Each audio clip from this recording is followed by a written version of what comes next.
Suntem gata!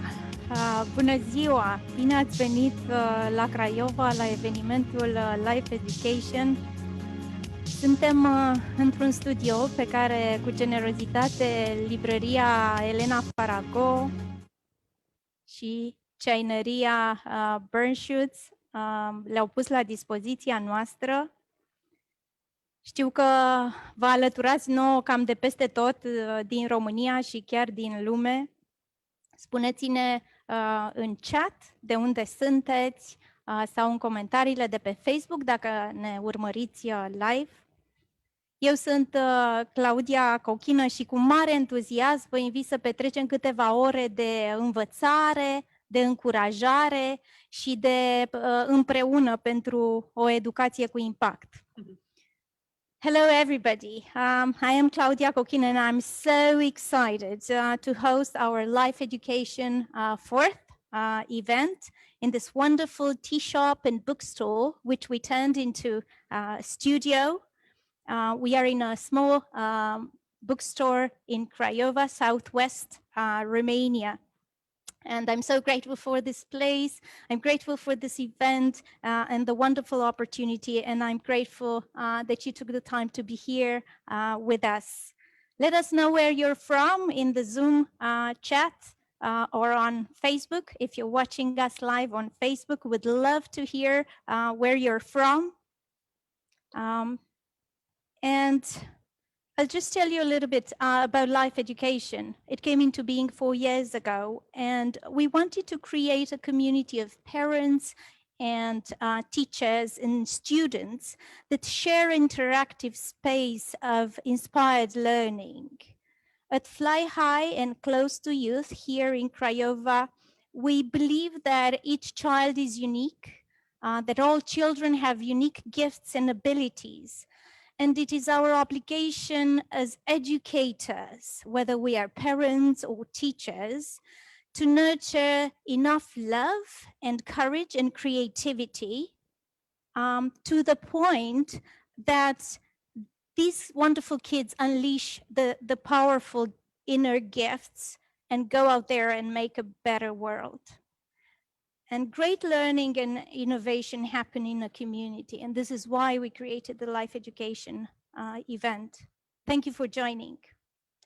This afternoon, we will hear from 7 speakers, friends and educators from all over the world, from Bucharest, Brașov, Poland, Italy, Ireland, UK. I think this is amazing. I'm so excited. A few housekeeping rules. The speakers will have their presentation and there will be a short Q&A session at the end. You'll be able to interact by asking questions to the speakers, and then I will address them to the speakers. And towards the end, if you're watching live on Fly High Romania, please engage with us in the comments. And if you're on Zoom, you have the chat available for that. At the end, there will be a raffle, and 𝗀𝗏𝗏𝗁 generously offered us a set of digital materials. All you have to do is go on Fly High Romania, like us, share our latest post, and you're part of this gift. And the certificates will be sent out in the coming days. Today is Thanksgiving, so happy Thanksgiving to all our American friends. I know some of us are watching. Thank you. Have a great, happy Thanksgiving. And I recently was inspired by a quote, and I'm going to share it with you. Gratitude unlocks the fullness of life. It turns what we have into enough and more. It turns denial into acceptance, chaos to order, confusion to clarity. It can turn a meal into a feast, a house into a home, a stranger into a friend. Gratitude makes sense of our past, brings peace for today, and creates a vision for tomorrow. Melody Beattie has this quote on gratitude, and it's so powerful. I'm grateful for many things in my life, and today Fly High students were putting great reasons for gratefulness on these wonderful autumn leaves. So I'm grateful for health. Isn't it such a great thing to have in the 2020 year? I'm grateful I get to educate children every day. But today I'd like to appreciate you teachers, and I have the sleeve with the book, teachers from Romania and from all over the world. We've been through a year of tremendous difficulty, yet you made sure learning continues. Schools closed down, yet you stayed connected to your students to accompany them in their journey. You are miracle workers, and I'm so thankful for you today. With my heart filled with gratitude, I'd like to introduce our first speaker, Helen O'Donoghue. Helen is an educational expert from the UK. She has a long career as a school principal, and 2 years ago, she was here in Craiova, teaching us how to engage children and to be thinkers. What an honor to have you here, Helen, both then and today. Welcome. Welcome to Craiova. Can you hear us? Thank you so much, Claudia. It's a real pleasure to be here with you virtually. I wish I was there in person, but it's great to have this opportunity to continue the conversation we started 2 years ago. So thank you so much. Well, thank you so much for the warm welcome, Claudia. It's great to be here. And when Claudia and I talked about this idea of a life education virtual conference, she said that she would present in a bookshop. And I thought, well, how can I continue that theme and make it a cozy atmosphere?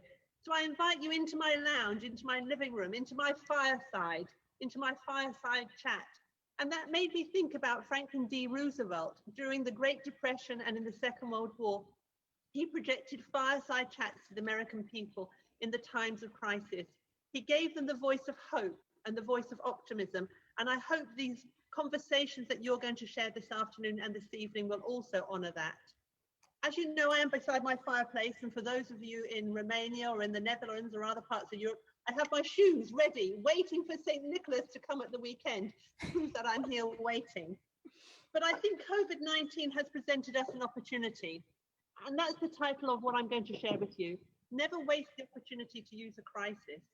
There have been many crises in the past, and people have used them to bring change, to bring about innovation, to bring about improvement.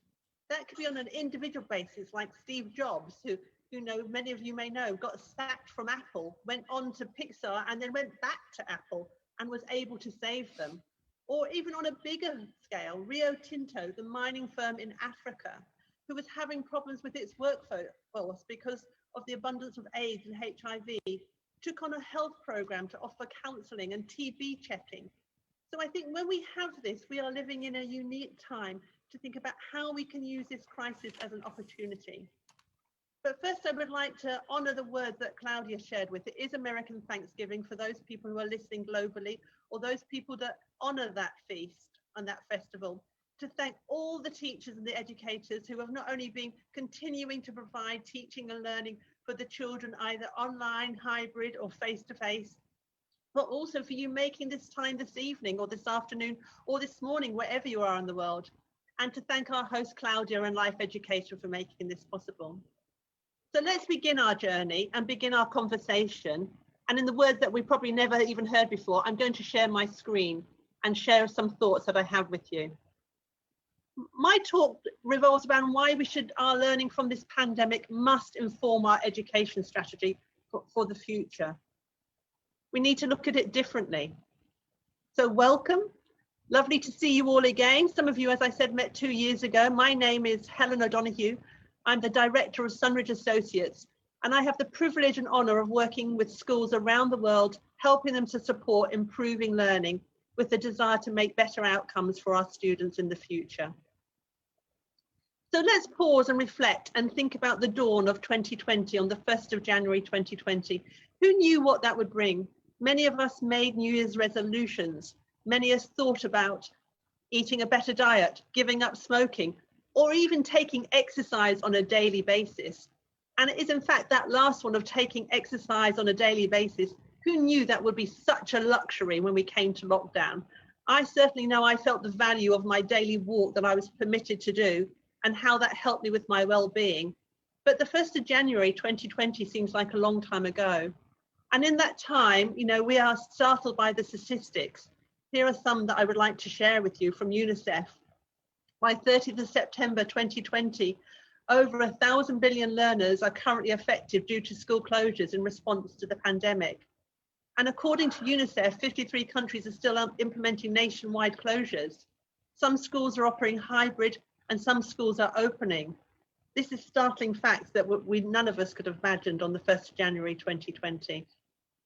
Some schools are closed like they are in Romania and are closed until further notice without any due date about when they will be opening. UNESCO, the United Nations Education, Scientific and Cultural Organization, called this the largest disruption of education systems in history. And I think we would all echo and we would all amplify that words. Here we are, a school in Romania, the school's remaining shut.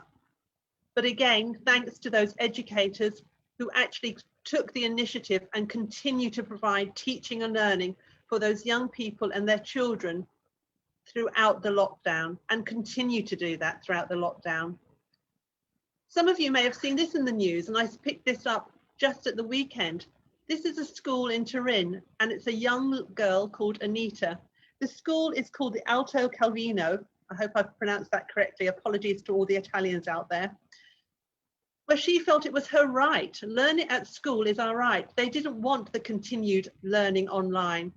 So what happened? She sent a message out, and these young people took the action to bring their learning outside the school to say, learning is our right. We want to go back into school.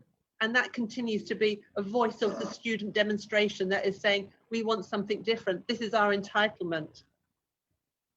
But school closures have not only impacted students, teachers and families, they have had far-reaching economic and social consequences. Those of us who've been in education for a long time already knew this, but now it's been exposed. We've seen things that have shown a disparity in wealth throughout our countries in terms of food insecurity, homelessness, access to childcare, healthcare, housing, internet, and disability services. The impact of those disadvantaged children has been severe. It's not just about their learning. There have been compromise to their nutrition, to their childcare, and consequently to the economic cost of families who could not work, or indeed those families who were able to work, working in difficult circumstances. In response to those school closures, you will know that UNESCO made a recommendation. It made the recommendation to use distant learning and open educational applications and platforms at schools and teachers so they could reach their learners remotely and limit that disruption for education. That came like the shutters coming down on the school and opening up to a new world. And many schools were caught off guard about how they were able to do that. But as we know, necessity is the mother of invention. And many of you took that mantle and actually did amazing things for your students. Continue to provide teaching and learning, optimism, engagement, conversations through the internet. So there are positive stories from this time. Some of you may know this story of the Project 𝗦𝗿𝗄𝗃 in India, which helps students stuck at home build 21st century skills with creative challenges on coding, honing their leadership and writing. And for me, the term Project 𝗦𝗿𝗄𝗃 was a nod to Isaac Newton.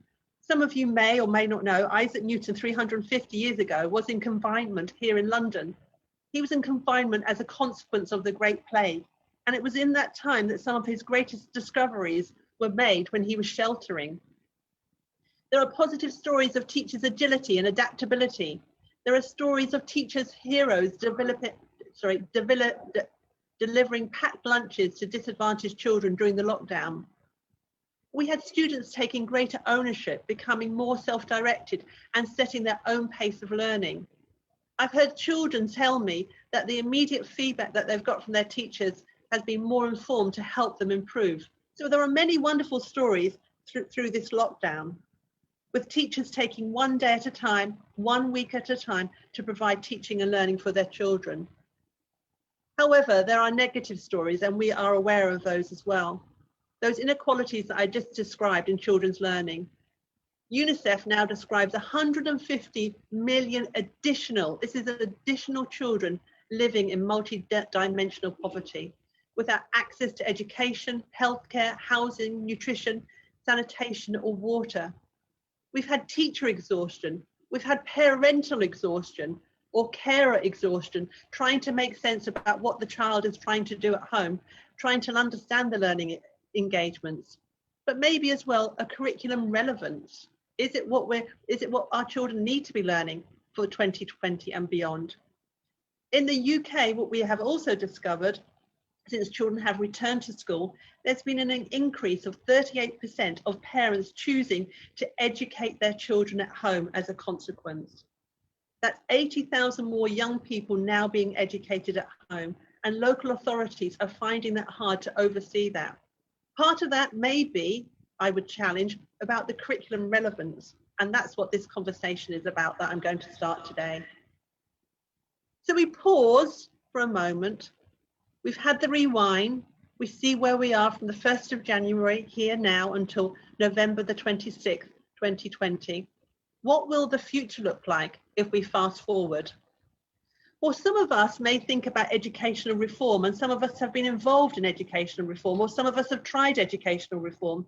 And I liken it to trying to change the wheels of a vehicle when the wheels are spinning off, and how hard it is when the car is hurtling to try and change something. But the one thing that the COVID-19 has given us, the pandemic has given us, is that the car has come to a halt. It's no longer moving. There are fewer opportunities in our lifetime, I would suggest, for us to think differently about how our children are to be educated for the future. And it's for us as educators to seize this initiative, to determine the new direction, to determine which way the car will go, for us to see it differently. These further challenges can present more opportunities for us just to think about what is the role of school in society, the reaffirmed importance of student well-being and academic collaboration. We're no longer working in islands. There is a great democracy with the internet where we can collaborate with people around the world just through life education this afternoon and this evening, or even this morning, wherever you're listening. But there is an urgency to this action. So these unprecedented times where things far from normal or ordinary has allowed us to think about maybe Maslow before Bloom's, to have a grown-up conversation about health and safety and well-being, about children's mental health, about our teachers' mental health and our well-being, to think about that and how that impacts on their learning. Those of us who have been teaching for some time have always known that happy children will learn well. Children that feel safe will learn well, but maybe there is something more that we need to do and think about what that can be with our curriculum review. Wi-Fi, I think now, is one of those Maslow hierarchy of needs. Yes, we need food, water and shelter and warmth, but I think Wi-Fi seems to be a great determining factor in how children have actually been able to secure learning during this lockdown. It's an opportunity for us to take bold action. It's an opportunity for us to use that pause button and think about differently. It's about us to become a first mover. The wealth of studies shows that organisations that act boldly in a crisis are more likely to emerge stronger. We've seen that in the marketplace. Michael Ryan from the World Health Organization talks about this, that everyone is afraid of the consequences of error, but the greatest error is not to move at all. This has changed our world completely, so we now need to do something with that. We need to think about our collaboration between us, our colleagues, not only within our schools, within our communities, within our cities, in our countries, in our continents, but look how we can work together and how this teaching team can be the most critical driver of everything that can happen next and can lead to improvement. So my argument is the time is right now, with hope over ambition, hope into belief, words into action, and not to return to where we were. It's to reset our moral compass and to think about what the future could be. Some of this is informed by the World Economic Forum, who produced a report earlier this year in 2020, and it talks about the future of jobs, but in 2025. Now, 2025 is only 5 years from now. If you think about the young student who has just started school, maybe in August and September, he may be 5, but he will be 10 in 25. Or we think about the people who will be graduating in 2025. We go back and think how quickly the first 20 years of this century have begun. What the World Economic Forum says, it looks at the difference that's going to be happening to our jobs. It projected that quite half the workplace is going to be administered by machines. The jobs of tomorrow are going to be different. The jobs are going to be, some jobs will be destroyed. Previous jobs will not be created as quickly as they were previously. It talks about a digital revolution. As many as 133 million new jobs will be created, and 75 million jobs are likely to be eliminated. This job churn will impact a quarter of all work, and it will look into some emerging professional clusters, and I'm going to share those with you in a moment. So we've always talked about this, the 21st century. We are living the 4th industrial revolution. We've always talked about the 21st century skill set. We are living that now, and our curriculum should reflect that. What the report talks about, though, is a need between human and digital competence. We need to balance that. So we're not saying we're going to take away the social and the emotional. We still need that human competence to be there. But we also need to recognize the new technologies giving rise to a greater demand for green economy jobs, looking at data, looking at AI, artificial intelligence, how this will look like in the future for our children. So here are the 7 emerging professional clusters: data and AI, artificial intelligence, engineering and cloud computing, people and culture, product development, sales, marketing and content, care economy, and the green economy. These highest demand skills require us to be divided into 5 skills clusters, and we need to be thinking about those. And it's kind of interesting for me because I picked up something yesterday from Google, where Google, and I'm going to read from this because I've only just learned this yesterday, Google are now going to replace college degrees with learning certificates, where these skills of data analytics, project management, user experience design will be replaced by college degrees with a learning certificate from Google. So even if our educational institutions aren't doing it, Google will replace that and other institutions will be following them. Here are the skills that they look for: business, specialized industry, general, soft, tech baseline, tech disruptive. But we know that skill proofing is essential. Remember the half-life problem? It challenges all of us. It's to consider the half-life, for example, of an engineer's knowledge. The rate of decay after graduation is less than 5 years, according to best estimates. And in likely of AI robotics, it may be substantially less. Here was a quote that came to my mind when I read that. The illiterate of the 21st century were not those who cannot read or write, but those who cannot learn, unlearn, and relearn. So our children need to have this resilience. They need to be agile. But these skills don't happen when they graduate. They need to be in our curriculum. They need to be in the schools from 3, from 4, from 5 years. The World Education Forum says, pay attention to the big picture. What defines big swans? They are difficult to predict. The black swans are those that are once in a lifetime. So we look at Greta Thunberg. Who knew she was going to even emerge and be able to speak to the UN General Assembly, take Time magazine cover, or be on the point of a spear of a global green revolution? So we need to be aware of those people. It's the village, as I've talked about, and more learning is operating like communities of mutual support. We cannot look inward at this time. So here's my call to action. It's a watershed moment for all of us. Let's not waste this time, where we can see school improvement as a continuous journey. It's a collective endeavour within and between our schools. It enriches teachers' learning and spreads the expertise so all children can benefit. We recognise that it takes time. It needs a shift in our culture and our policy. It needs us to think differently.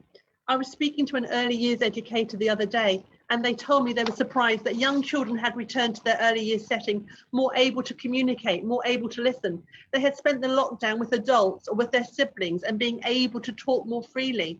We need to replicate that in our early years settings. We need to think about what we can do differently for our children. So my call to action to you is this: never lose the opportunity of a crisis.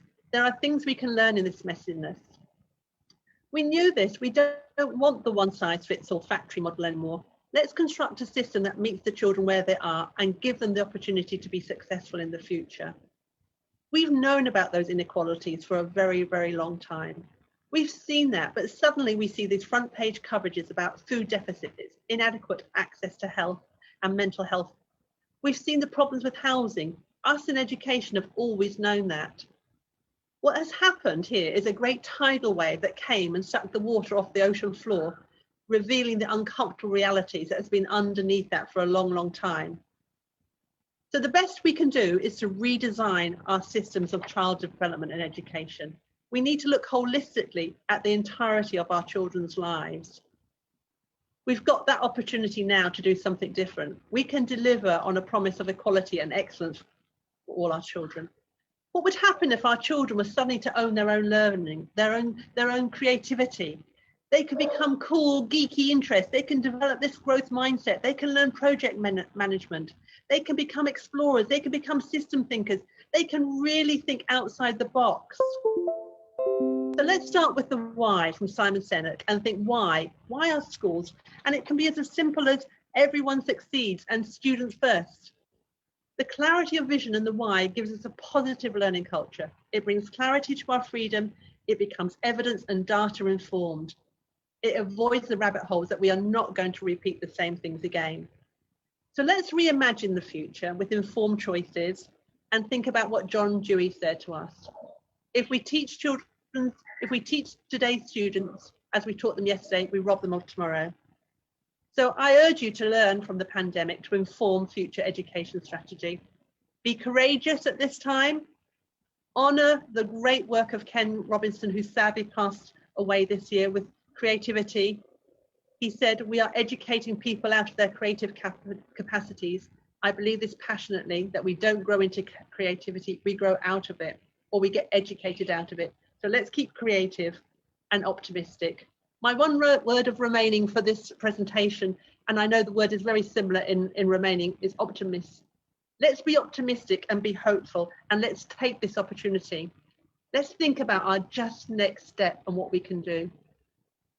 Again, just to honour the words from Claudia at this American Thanksgiving feast day, is to thank you for all that you're doing, all that you are doing to transform children and young people's lives right now, and to continue to do in this very, very challenging time. So thank you for listening. I've appreciated the opportunity to share with you some of my thoughts about how we can use this pandemic to inform our future education strategy. So I'm going to pass back to Claudia. Thank you so much, Helen. Wow, this is so inspiring. Well, thank you. I hope it is. I hope it remains a feeling of optimism and a feeling of hope, because it can be overwhelming. But when I say the next step, it can be the small first step that we take, always the challenging one. But if we do that together, then there can be a better, more informed future for our young people and our children in school. We don't want to waste this opportunity. The world that they are living in is not the same world that it was on the 31st of December 2019. I couldn't agree more. I couldn't agree more, Sarah. Thank you very much for reminding us the great shift that education went through, and I think it's still going through in this year. But I appreciate you ending with this optimist note. I think there's hope out there, and we need to get together in smaller or larger communities of learning and dare to try out things. We owe it to the younger generation. Thank you for that strong reminder. I think you're right. I think what we need to do is to raise our heads and look for the green shoots. Like I said, the project 𝗍𝗥, I mean, that's amazing ingenuity or creativity. I think we have this opportunity to see, because when the children do return to school, they will be different. They will have had different experiences. As I mentioned, those early years learners going back, being more talkative, and the teachers recognizing that, thinking, how do we replicate what they have had at home that allows that learning to happen back into the classroom? This is great. Thank you very much. I don't know if we have any questions in the chat or perfect. So thank you so much, Helen. I love that you joined us from Darling Cottage. Yes, from my fireside chat, from my home. I hope that I will be able to come to see you all one day in person in Craiova. I remember the warm, warm welcome that I received 2 years ago and the warmth and hospitality of the Romanian people. But I think this is I hope, a catalyst for future conversations and further conversations, because I think we have been afforded this opportunity in our lifetime to make a difference, to recognize what we thought to be true when this century began in 2000, to think that the world of work would be different, the world of human competencies would be different, the need for social and emotional well-being would be different. But we've always talked about that in a little potential abstract way. Now the reality is here. We are living it ourselves. So let's seize that, let's use that as a catalyst, not to be overwhelmed, but to take first small steps together collaboratively with one another, with a greater vision of what our children and our young people are entitled to. Yeah, I don't think we have a choice, Helen, but to do that. Again, we owe it to this younger generation. Perfect. I agree with you. And I think, you know, it is frightening. It can be daunting, but I think that's when the best inventions come. Teachers already showed how incredibly ingenuitive they are, how they've been able to create online learning or hybrid learning, how they've been able to reach their students in a way none of us thought possible. As I said, Mother it helps us to invent something differently. So let's take that. Thank you. Thank you very much, Helen. Thank you for being here with us. It almost felt like you were here. We appreciate your time and your inspiration. I'm sure you're going to be inspired by other people's conversations, and I look forward to hearing more from you. Keep well. Thank you very much, Helen. All the best. Thank you. Bye-bye. Bye-bye. You don't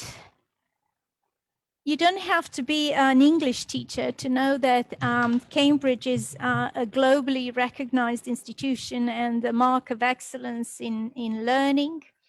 Here in Craiova, we've been following the research at Cambridge, and we do a lot of work with Cambridge English. And today, joining us from Cambridge Assessment English is Sarah Ellis. She's Senior Manager for Europe, a trusted partner for our Cambridge exams. Sarah, welcome. Thank you so much, Claudia. It's a great pleasure to be able to join you. And I've just been incredibly inspired by Helen's talk. So really fantastic what she was talking about. And I hope I can continue in with the same sort of theme. And definitely, I think all teachers, including me, have been pushed outside their comfort zone. And what we have learned in the last few months has been incredible. And now I think people are feeling a little bit more confident. Yes, there are still challenges, but I think that we go into 2021 with new ideas, new inspiration, and hopefully we'll be able to support our learners for that next generation that Helen was talking about. So thank you for the invitation to join you. Thank you for being here. I would have loved to have you here. I know what a great time we had in Timișoara last year, but next year we will gladly have you here, Sarah. So we're really curious to show us what the new English classroom looks like, Sarah. Okay, so I'll see if I can share my slides. See if they're working. Oops. Here we go. That looks promising. I have the sunshine coming in through the window, so I have a pattern on my wall behind me, but that's from the sunshine. So thank you for this opportunity to talk about resources. We've chosen to talk about resources because, of course, there are lots of free resources available for teachers, but they're actually quite difficult to find. So this opportunity to talk about those resources that might be helpful in your different situations is what we're going to do now. So thinking about your classroom, and it's probably not a new classroom now, but let's think of it in the sense of a positive new approach. Your classroom may be of one of many kinds. Maybe you're in a socially distanced classroom. Perhaps you're coping with students wearing masks and all the complications of the security measures. Or maybe your students are all at home studying remotely, and you're having to manage a virtual platform or classroom. Or maybe you're using something like Teams or Zoom and coping again with a different kind of space instead of the traditional space, a new kind of space. So the perception of space and time has changed during the lockdown and needs to be different because, of course, we have to deal with extra challenges. And some of you, I understand, are teaching in hybrid situations with some of the students in your classroom physically, probably socially distanced as well, plus those students at home and who perhaps can't join the class.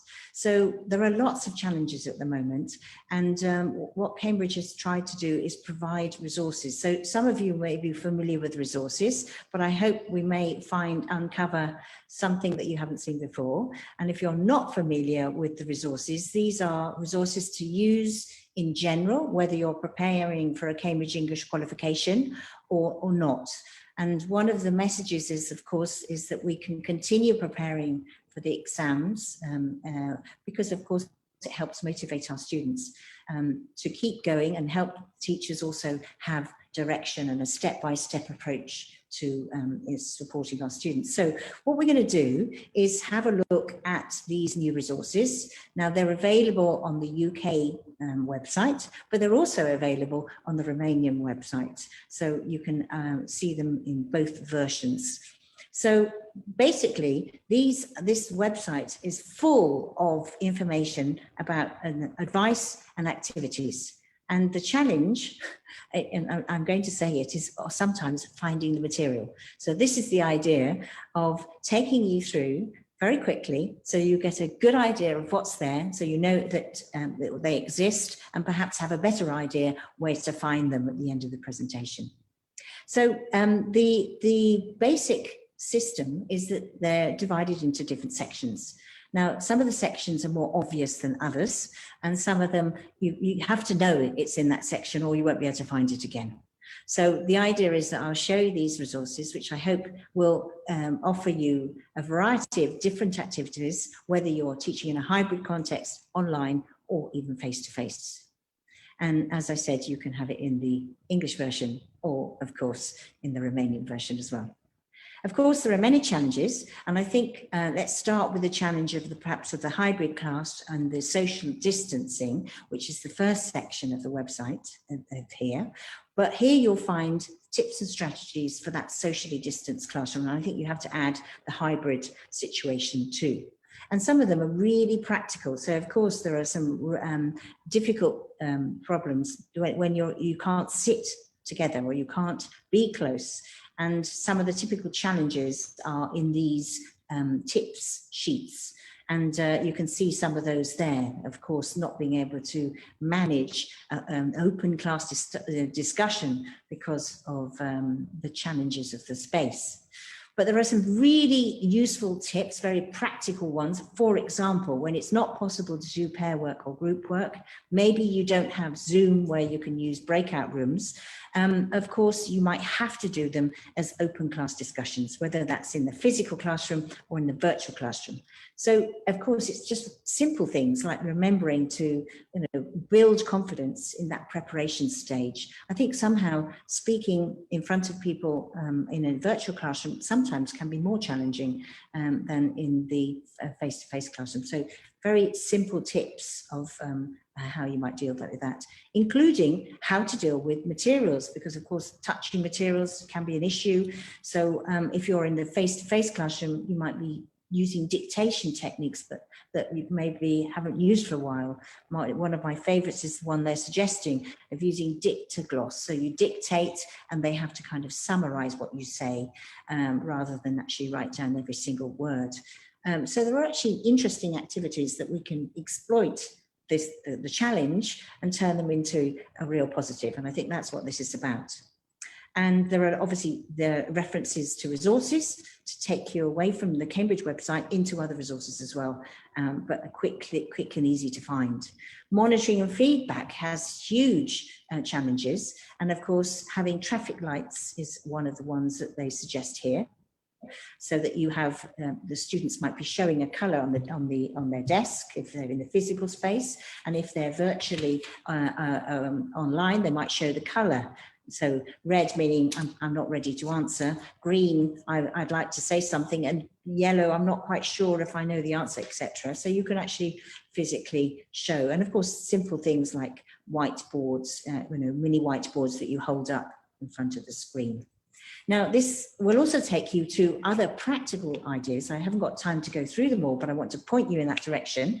Our practical teaching ideas for B1 to C1. And if you go to that part of the website, you'll see, including the traffic light idea, lollipops and other interesting techniques.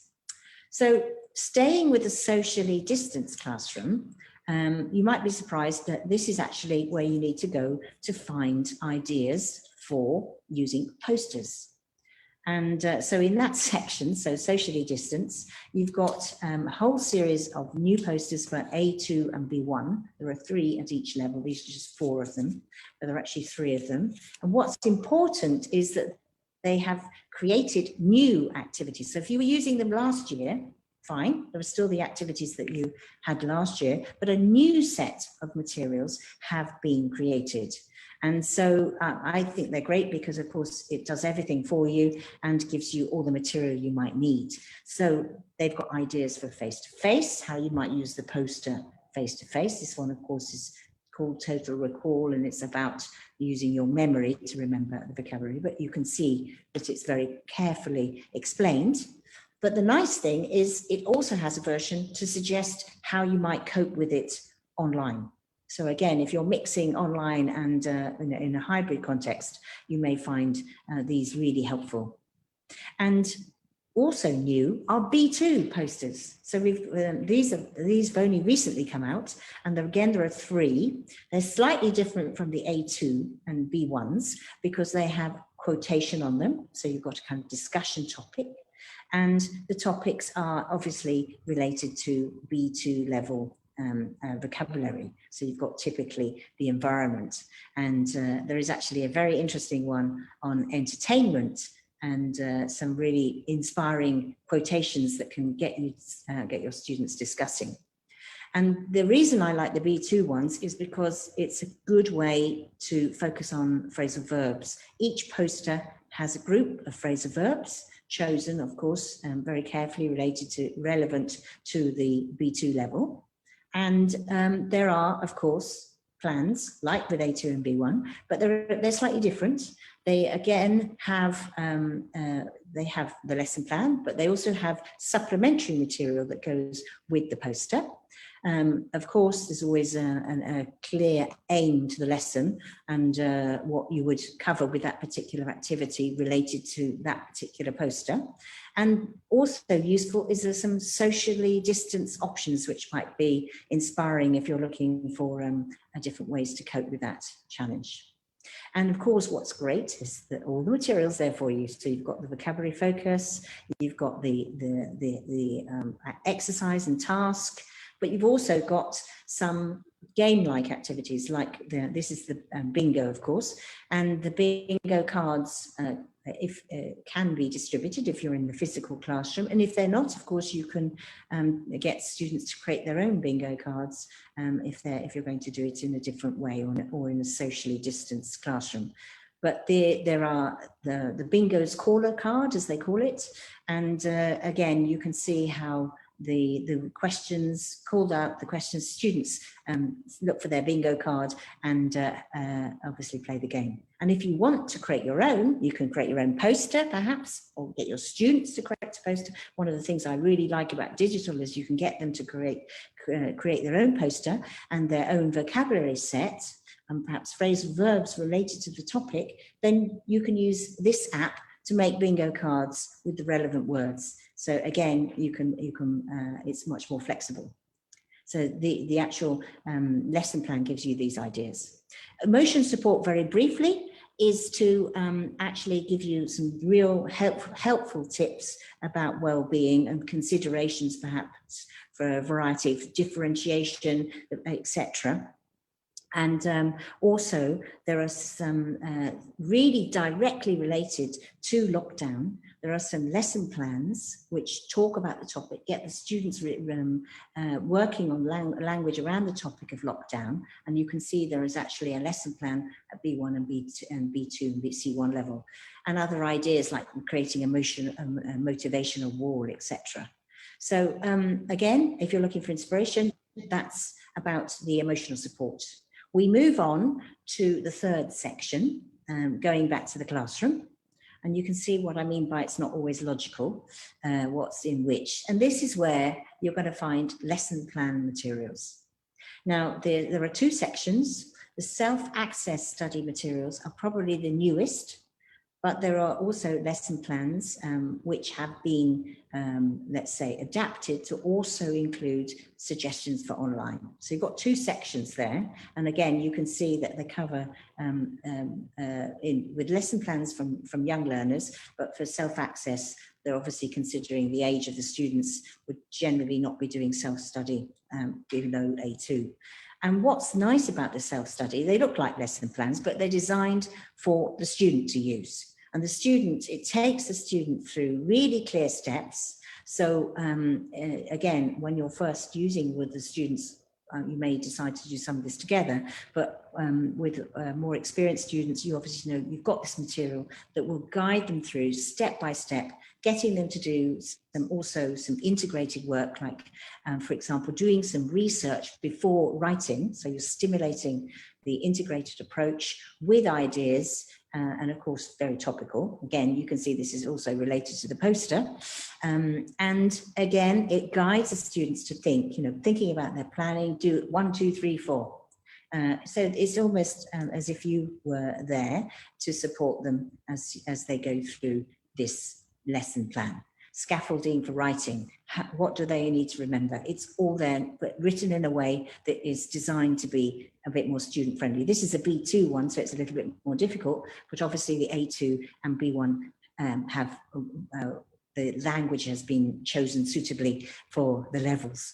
And I love this student-friendly assessment criteria, getting, especially for B2, or well, really actually from B1 onwards, and a little bit at A2, is this idea of making criteria more approachable for students. And of course, as a teacher, you use those criteria, but the questions are much more student-friendly. And of course, we want students to become more independent. They are becoming more independent, and we need to have resources that help us support that in learner independence. And this is what these materials are doing.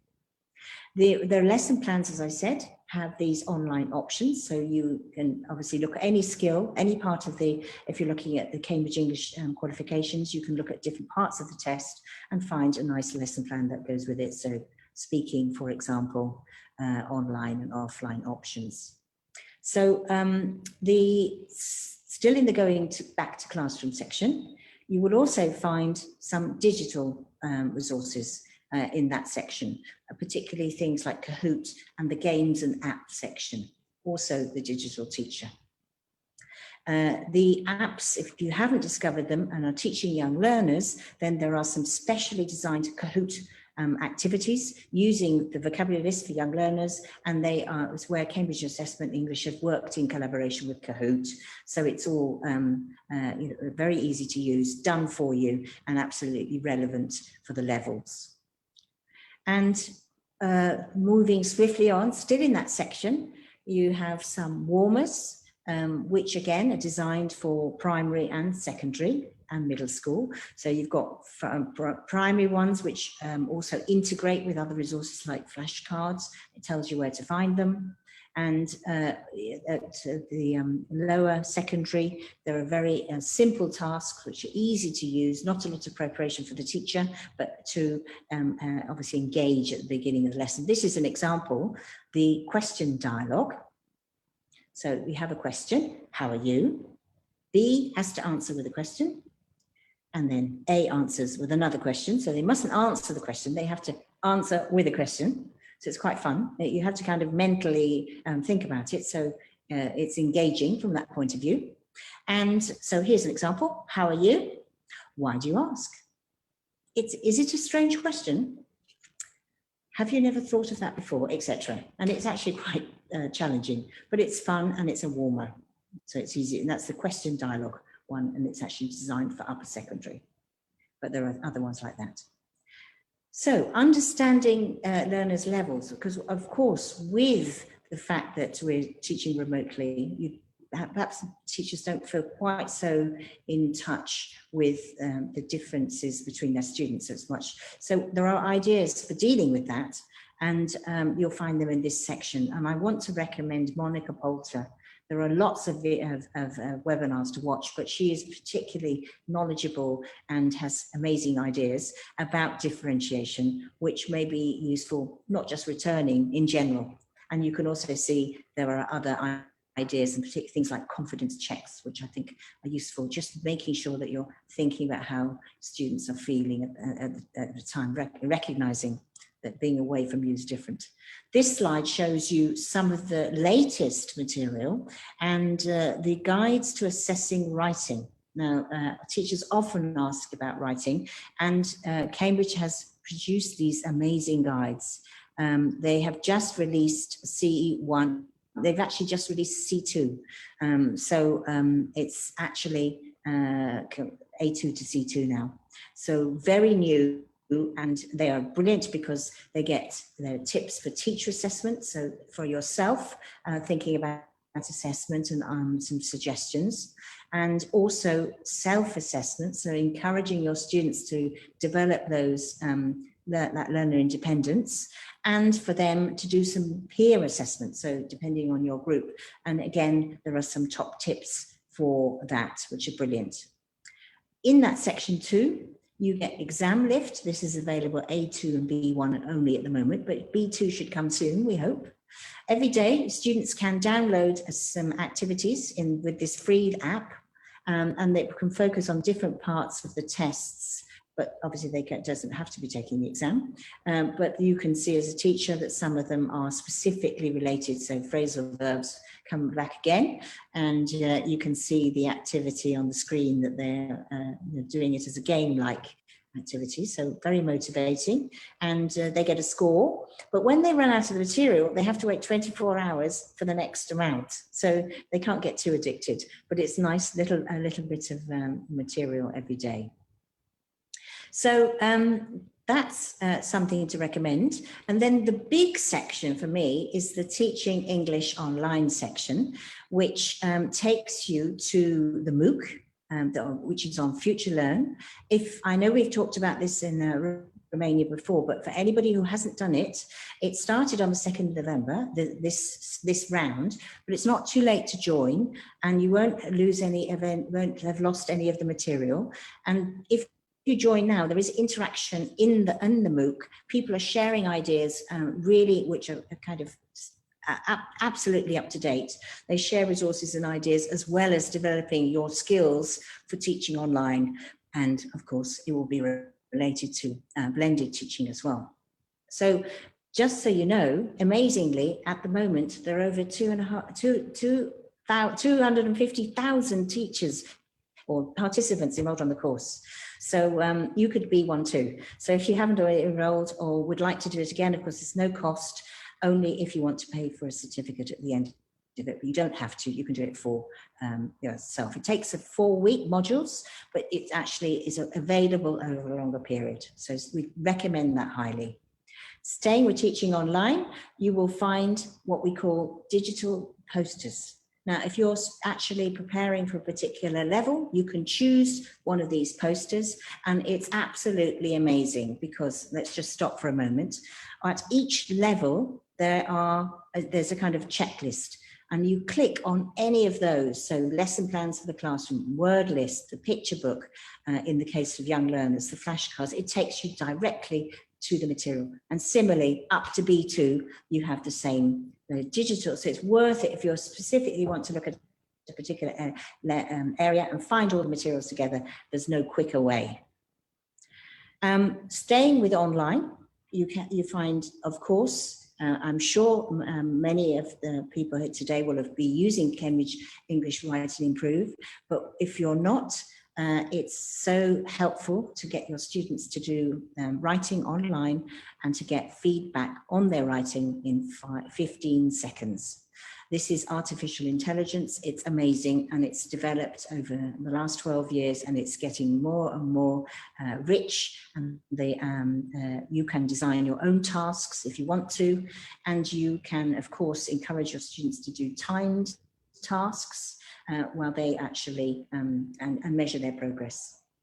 If you haven't seen it, this is what it looks like, and you can see on the right, you're getting feedback on the writing. It doesn't correct everything. It's not designed for that. It's designed to get the students to edit their work, look at the kind of mistakes they've made, and improve it themselves. And they can do it as many times as they like. Some apps have a restricted amount of time. This doesn't. You can keep doing it as many times as you want. Don't forget the digital teacher as a place to get other ideas, not just about Cambridge, but techniques. And I think when we talk about writing, one of the most important things is also the feedback and different ways of feedback. And if you are teaching remotely, why not give verbal feedback or recorded feedback? I'm sure some of you already are, but if you're not, Screencast-O-Matic is an easy to use tool, or TechSmith Capture, both free. You can capture anything that is on your computer screen and speak about it while you're recording your screen. So this is an example of where you've got some feedback on writing, you record your voice, and then you can send it to your student, much more personalized and of course quicker for the teacher as well. So let's exploit technology. We'll go on to the next slide. There we go. And in the digital teacher, if you're new to doing this, you'll find about information about using screencasting that will help you to get started if you're not already doing it. Still teaching English online, and I've just got a few minutes to finish off, is to take you to the other place where you can find resources, and it's called Inspire. It's for teachers. It's a pack. And again, you can choose primary, middle, teacher training, whatever you're interested in, and it will take you to the resources. You can see here how they're labeled. You know, if you want to see where the speaking videos are, you click here and it will take you to the videos. You want to find the lesson plans, click here and it will take you to those lesson plans, etc. Posters. And don't forget to have a look at the webinars. This year, there have been so many webinars that you need to probably actually go to the playlist and you will find lots of videos, also from the conferences recently held by Cambridge. So lots and lots of choice. If you've missed them, they're up there on the resource list there. The blog, I'm sure some of you will be already registered for the blog, but the blog is about supporting teachers with new ideas all the time. Every week there are new things and new resources available. So things like supporting teenagers and their well-being that, of course, Helen was speaking about too. Don't forget, if you've never used it, another way to help you to supplement your course book, not to replace it, is to use a resource called Weekly. And Weekly, all this is free. Weekly helps you find material in relevance to your, if you're taking a Cambridge qualification or the level, it doesn't have to be. You build a plan based on how much time you have, how many weeks you're going to do. You click Build My Plan. It asks you to prioritize your learning objectives. So you can put speaking at the top, you click on the arrows and you move it up and down. You build the plan and you can share it. So if you want to share it with a colleague, or if you do want to share it with your student, you can also share the plan. And the plan, of course, gives you a weekly quantity of material based on the information you put in. And if you, of course, all of those things are clickable, and it will take you to, for example, the lesson plan, and it takes you there. So it's really easy to use. And if you don't want to use a resource in that particular week, you can just move it to another. There is also teacher support for that, and a special section for you as a teacher, as well as resources. So you can see it's very simple to use. And the other thing you can do is download as a PDF. You can print per week, you can save, you can add your own resources to the plan. So it's a great place. And then of course, if you want to reuse it for another class at the same level, you've already done the work. The first time round, the computer helps you, and you'll find it really saves time. So that was a really whistle-stop tour. I hope it's shown you that there are some resources to help support you in this current situation, and that you will find them useful in some way, and perhaps help you feel inspired to do some different activities or use some different tools that you were not using before. So thank you very much again for having me, and I wish you all the best for the rest of the conference. Thank you so much, Sarah. This is all the tools are so useful. I remember when we went in lockdown and we knew we needed to continue teaching online, and the pressure of the whole situation was big.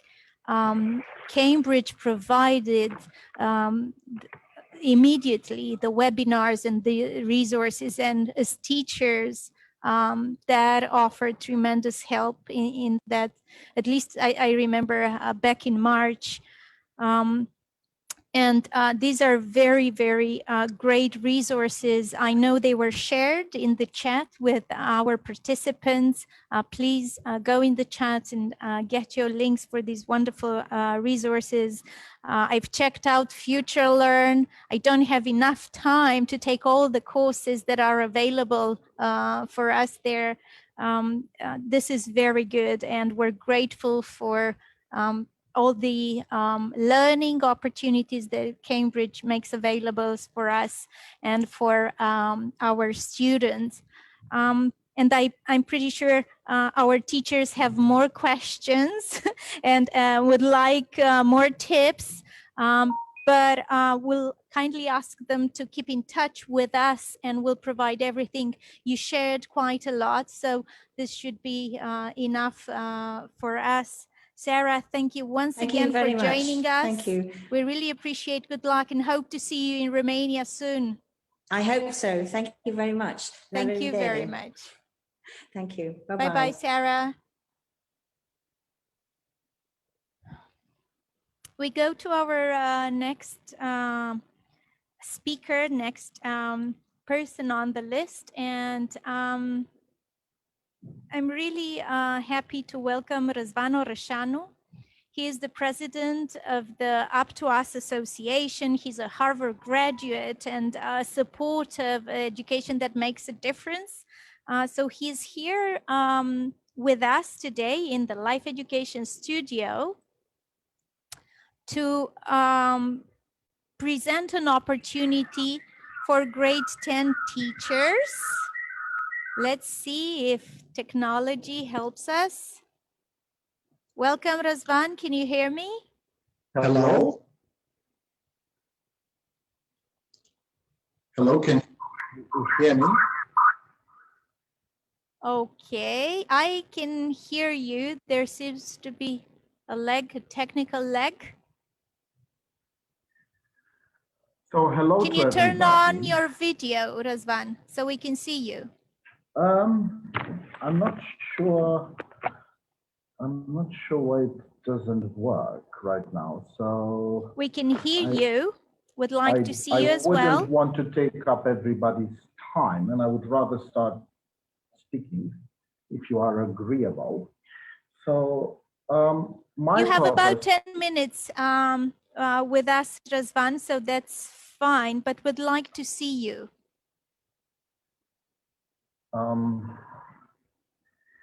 So I'm not sure why it wouldn't let me. I will just start talking and hopefully I will fix the image as I'm speaking. My purpose to you is to present a partnership that we have with the Headmasters Conference in the United Kingdom. And this partnership, which has been going on for years now, is bringing to the table a unique sort of partnership which has been developed as early as 1994. And this has really brought the development of a unique collaboration between the United Kingdom and Romania in the form of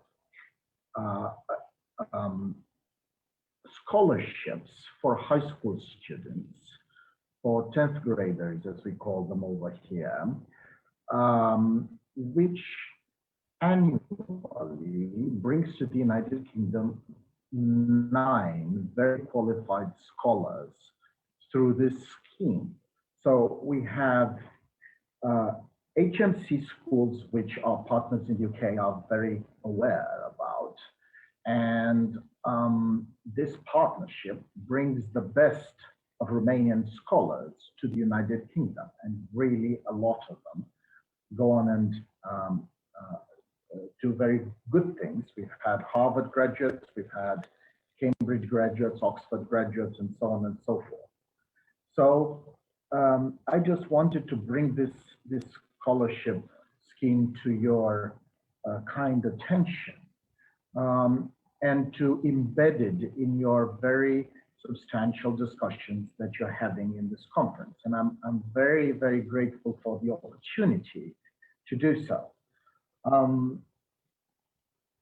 I just want to add a few numbers, but beyond the numbers, what's I think critical is that people's destinies are being changed through this unique partnership, and I think it's a very valuable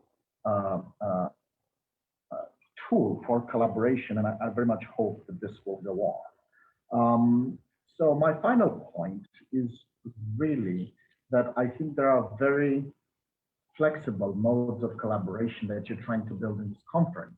And we as an NGO, a very vigorous NGO, we have gathered in Romania one of the largest educational networks. We have over 30,000 people that are either attending our conferences or are being involved with us. We are also involved with the presidential program of Educated Romania and with the Ministry of Education. So please see us as a resource and a partnership over here in case we can offer any type of collaboration. We would be very glad to offer it. And in case we can offer any resources that we have to the participants in this conference, we will be very glad to establish new partnerships. So thank you very much for this opportunity that you have afforded me. And I apologize about the slight technical difficulties. Razvan, that's okay. Thank you very much for offering this opportunity. I think it's great, and it's rare that our students have such opportunities as the ones that you offer, because we couldn't put out the PowerPoint presentation if there are participants interested or teachers interested to share this opportunity with their students. We would like them to contact us, and then we'll put them in touch with you, Razvan. And we do hope that as many students take this opportunity. And I really appreciate you and your organization for doing this. This is not a small thing. And thank you for being with us, Razvan. Have a wonderful evening. And let's keep in touch and do great things for students.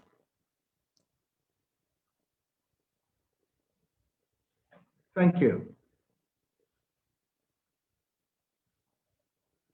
So we'll take a short break for now here in the Life Education studio.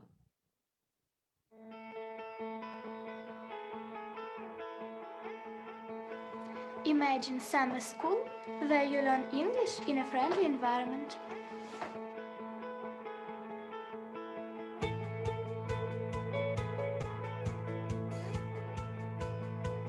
Make lifelong friends.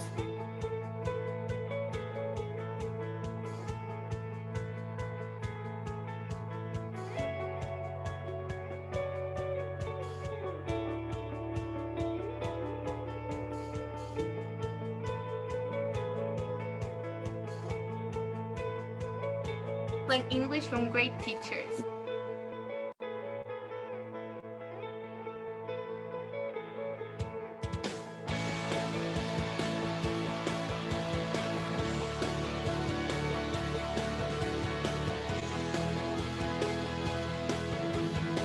Visit amazing British cities. Here we are with Brooke College in London.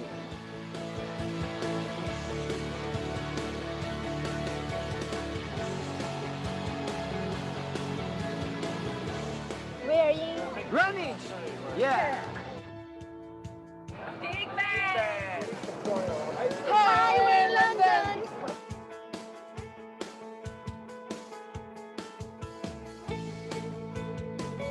Hi, here we are in Stratford.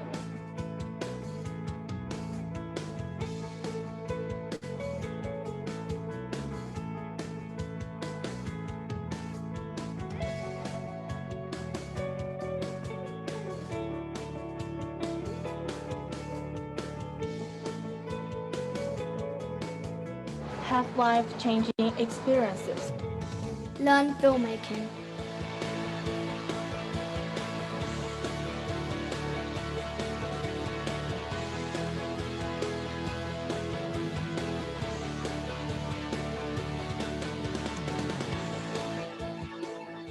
Learn to ride.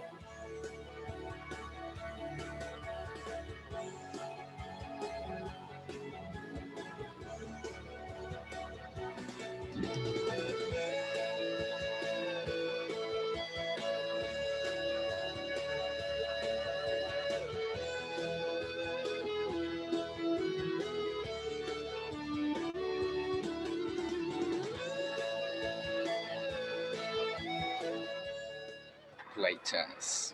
Imagine summer school where you have a chance to experience British culture. To be or not to be. Oh, Romeo, Romeo. Friends. Romance. Countrymen. Lend me. Your years.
Life Education Studio. We're so excited to have you here from all over Romania and from all over the world on this Thanksgiving Day.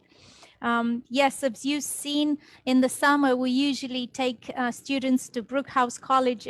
We have this partnership for about 5 years. So if you're interested, do get in touch with us. Don't forget that we have a raffle from 𝗀𝗽𝗲𝗁 with digital materials for teachers. All you have to do is engage with our Fly High Romania Facebook. And now it is my pleasure to introduce a friend, I think. Our next speaker is Sam Stevenson. Sam is part of the British Council family for quite some time now, and most of us have worked with Sam one way or another. Welcome, Sam. Welcome to Life Education here in Craiova. Good evening. I appreciate you being here, Sam. It's a pleasure to be here. And I look forward to hearing how you make it work online. Okay, well, I shall begin then. So, good evening, everybody. My name's Sam Stevenson. And as Claudia says, yes, I work with the British Council here in Romania and indeed throughout the world, in many places throughout the world. I've worked with the British Council. So let me bring up my presentation for you. Okay, there we go. So yes, as Claudia said, I'm going to spend a few minutes this evening talking to you about how some of the ways I've made it work online in the time since we've been online, which has been pretty much constant since March of this year. So we're going to have a look through, and what I've got today, well, the introduction, I think we've just about done that. I want to talk quickly about the contexts or settings, have a look at equipment. Then I'm going to think about some activities that we can do where we have materials, activities where we don't have the materials, a brief word about assessment, and then at the end, I don't know if there's the possibility for getting any questions or feedback, but I am here to have a look through those, if anything. So, as I said, I've been doing the vast majority of my teaching online since March, and all of my teaching has been synchronous. So I have been working with students live in the digital classroom.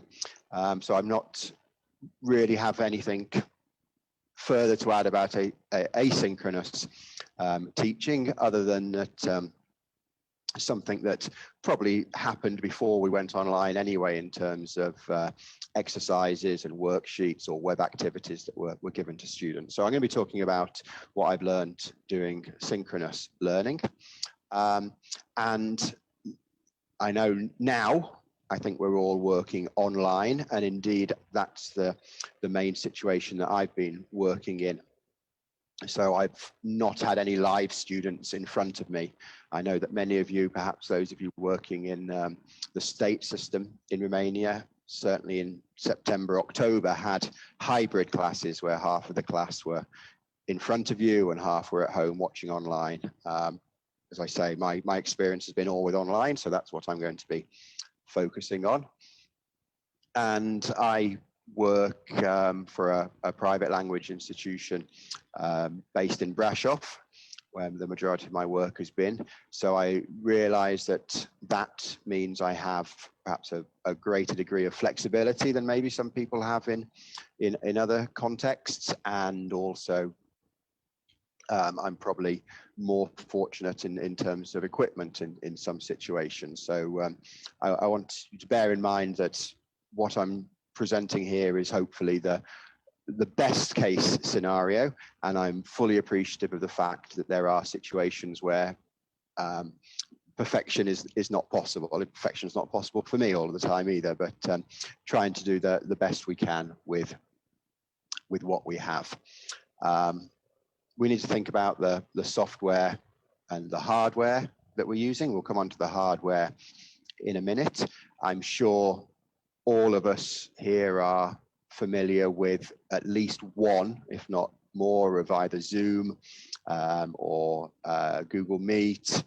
I think Facebook have got one now, but I don't have any experience of the Facebook version, and Microsoft Teams. So most of my experience has been with Zoom. So I'll be, in as much I'll be focusing on anything, this is what we're using tonight, so I'm more comfortable with that.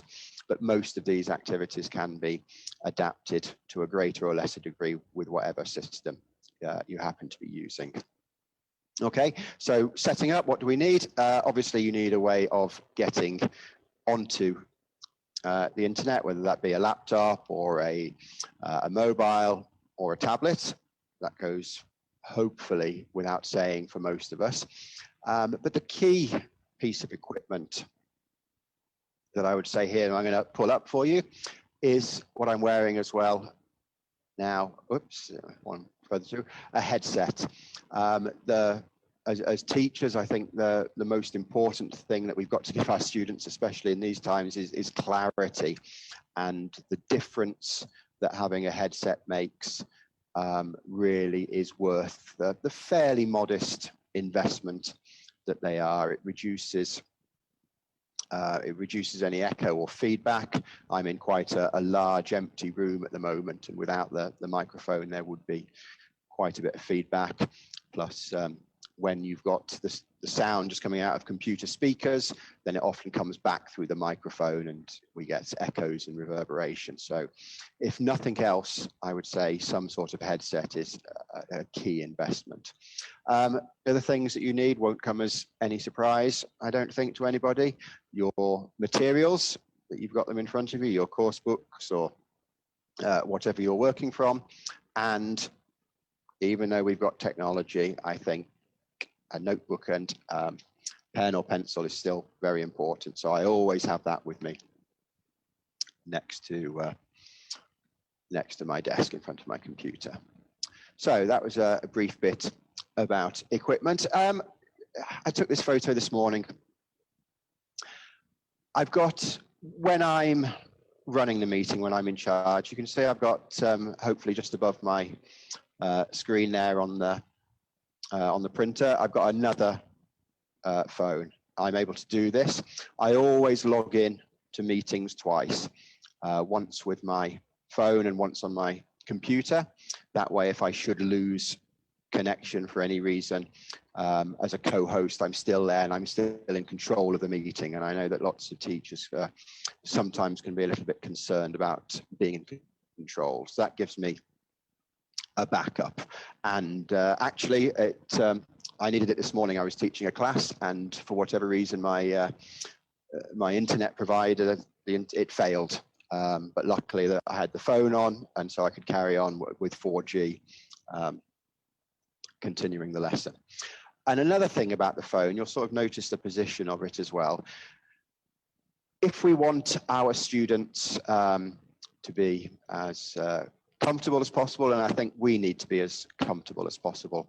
And the camera position on your laptop, or even more so if you're holding your phone or your tablet in front of you, isn't the best position. And we all know that you should take selfies from above your eye line, and the same is true with the camera there. And you can see the quality of the camera on the left means that the angle and the lighting is much better and much more flattering. So if you've got your camera on and you're more comfortable, then perhaps your students will be too. So in which case, I just have my computer on mute, and the sound coming through my camera and my phone, and then any activities, screen sharing I do from my computer, but the sound and the picture come from my laptop, or sorry, from my phone, which is up on the tripod. Okay, So let's move on. That's a good point, and that showed me exactly what it is. Make sure that you clean everything off your desktop before you start that you might not want people to see. And now you've all seen that I've got a My Little Pony fixation.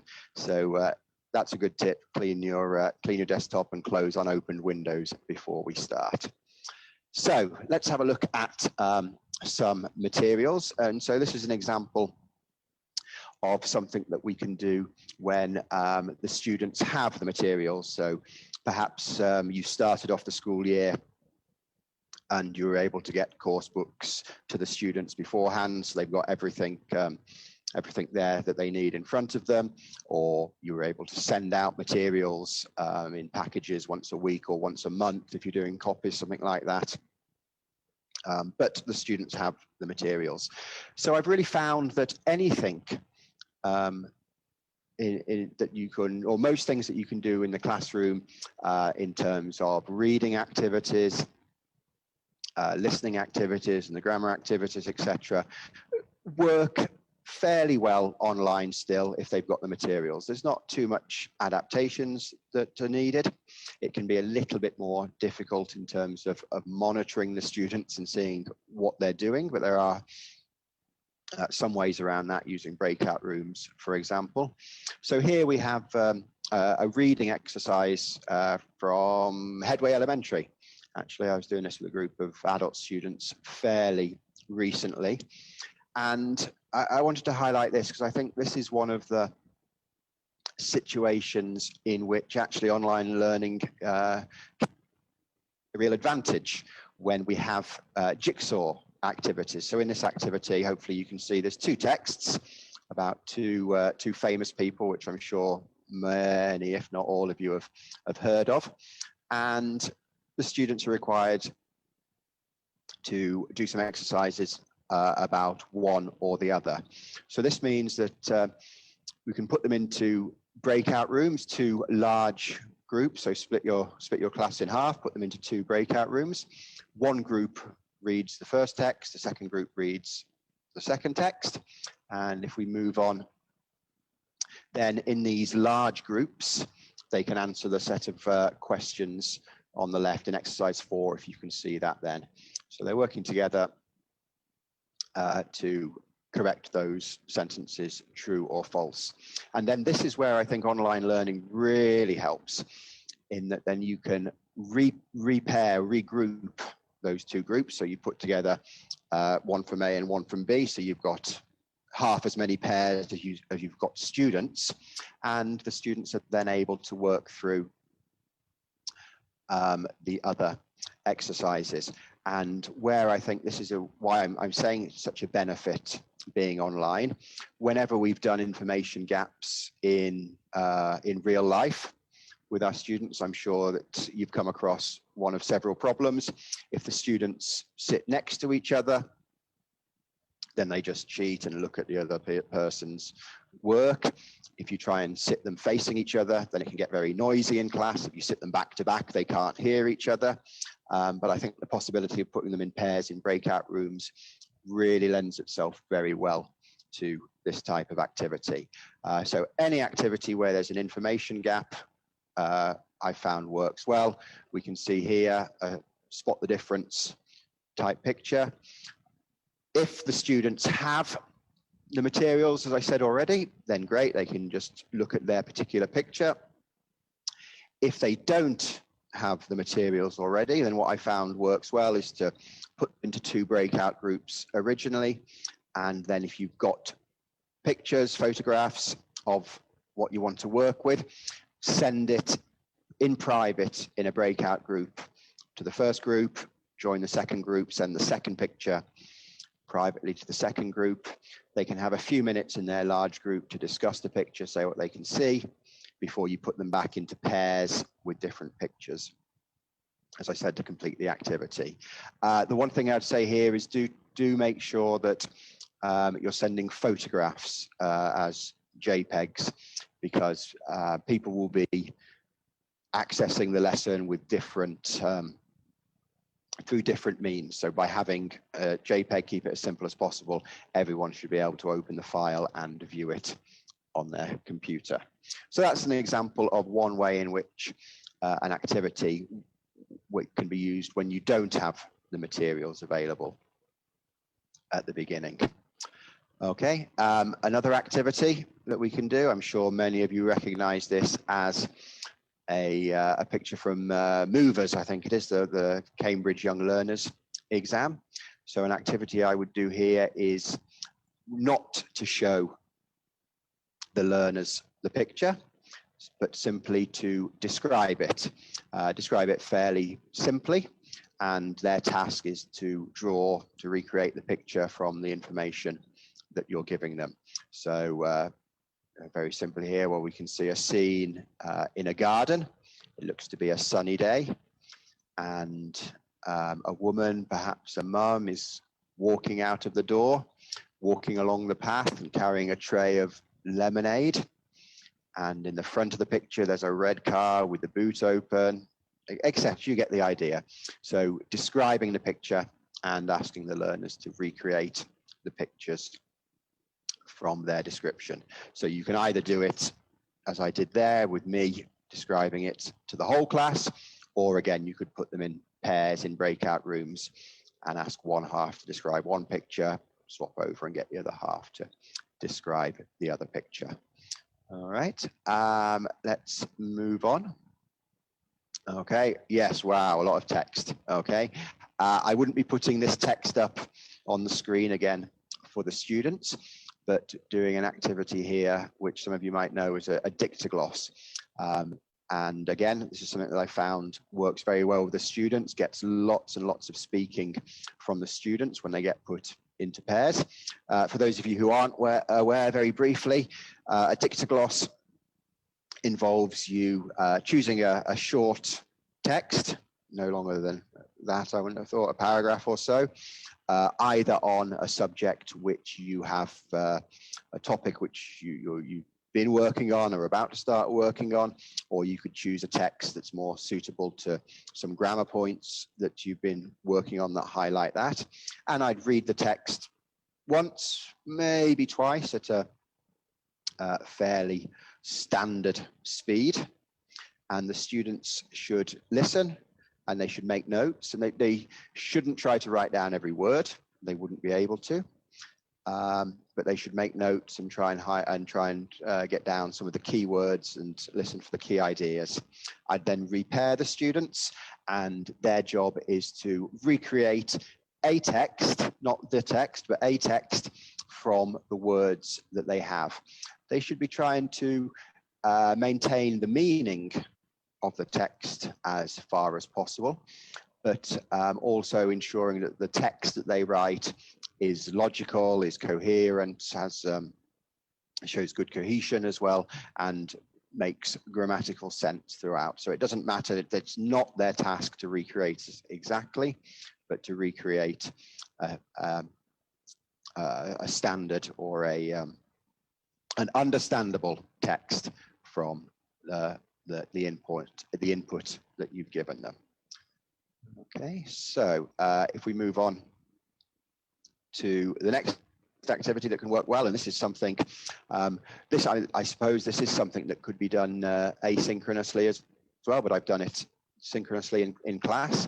They can work in pairs, in groups, or indeed by themselves. You can have it as a race if you want, make it competitive or not. I'm sure you're all, again, many of you will be aware of a web quest, where there's a list of questions or some information, and it's the student's job to find that information from websites. If we're having lessons online, then we've got to presume that everyone who's there with us has got some internet access. So therefore, this is something, again, that should work, should be very suitable for the environments that we're in at the moment. So there's a few here. It's the time of the year, so I thought I'd put some things up which you might find very useful in your lesson planning over the next 3 weeks or so. So a very good site, Why Christmas, and I'm just going to come out of my PowerPoint for a second and come on to, let's come here.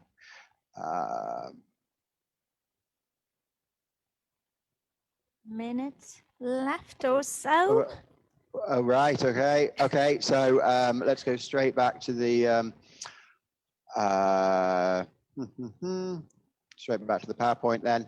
Let's just put the addresses up. You can have a look at those when they're there. So the bottom one is my favorite for being able to do online without any materials.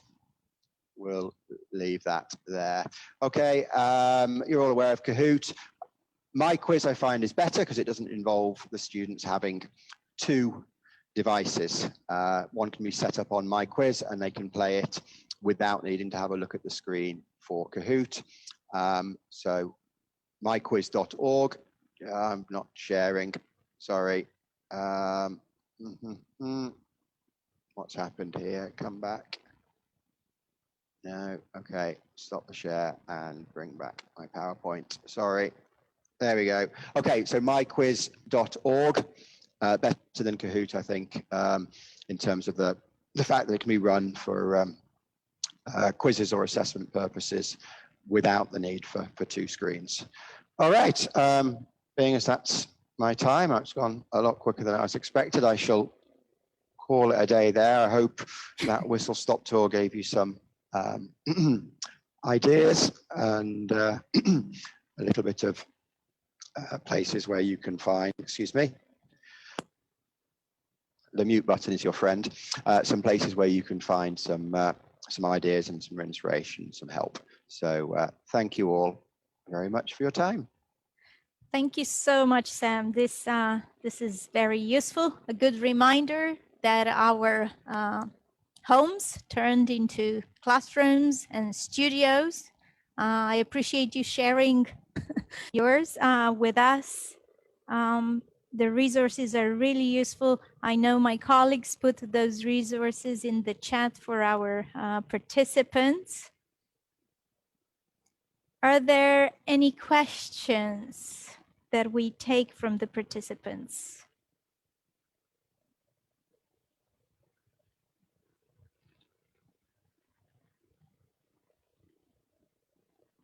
We'll check out the 𝗦Christmas.com link then. Thank you once again, Sam. This is really useful. I'm pretty sure there's resources and tools to go home with and improve our online teaching especially. Thank you for being with us and enjoy the holidays.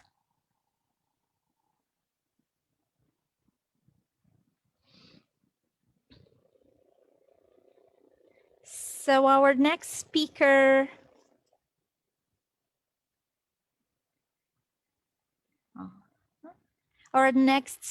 belongs to the British Council as well. 𝗢'𝗵𝗂𝗵𝘂𝗵𝘂, a youthful spirit and an innovative teacher, is going to present us creative techniques to use in our classrooms. Welcome, Claudia. Thank you for being with us in the Life Education Studio today. Thank you for having me. Hi, everyone. I'm really glad to participate in the conference. I think it's very inspiring what you do. Let me share screen my presentation. Okay. Just a few words about me. My name is 𝗢'𝗵𝗂𝗵𝗂𝗵𝘂, and I'm a teacher for 4 years now. And what I love doing the most is teaching young learners.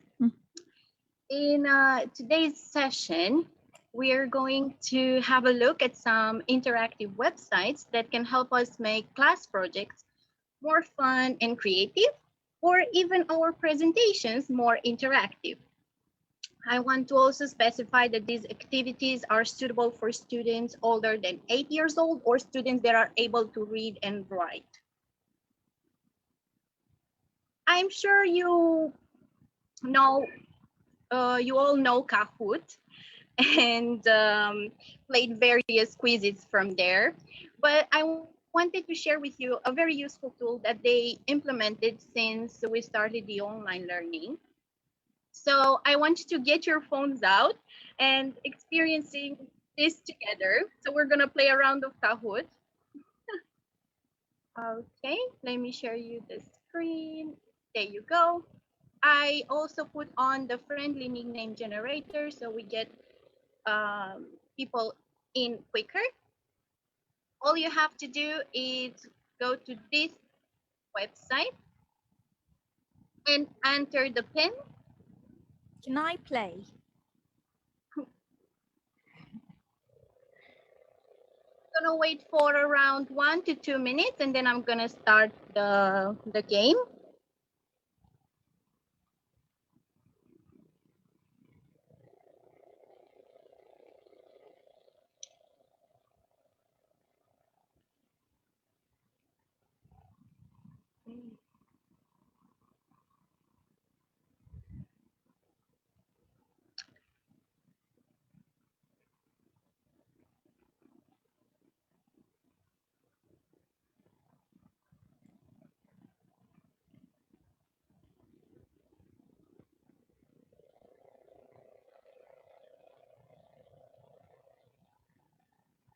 Thank you everyone for joining.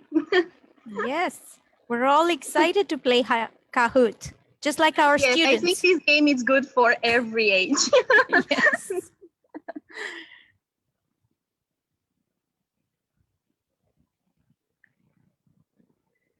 And I love the names, very creative. Yes, this is the friendly generator. I think this is good in the class to have the kids enter faster so they don't get some time to just think of what name should I put. Okay, I'm gonna wait a few more seconds. Maybe at 20 we stop. Okay.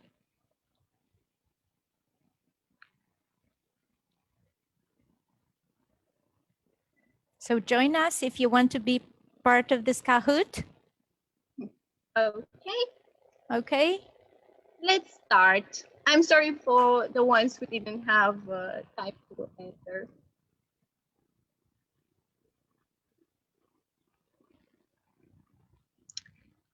So I'm gonna read it for you so you don't spend your time reading it.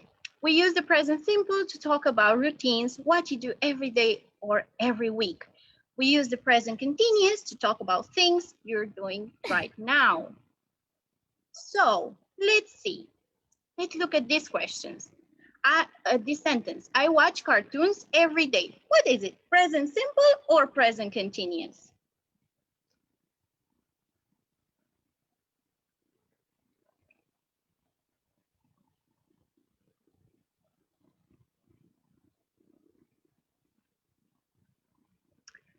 Yes, very good, present simple.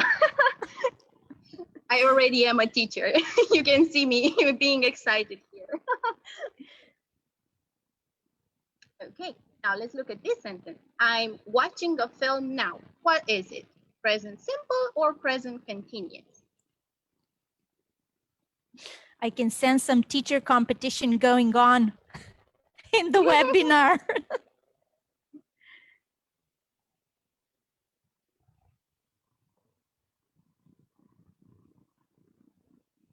Okay, very good.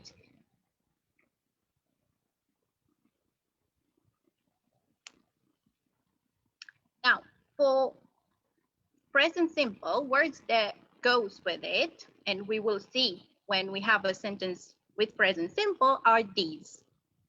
And I'm gonna go through all of them. You can read them. And for present continuous, these are the words that we will see. Now let's see. Colin is playing football now.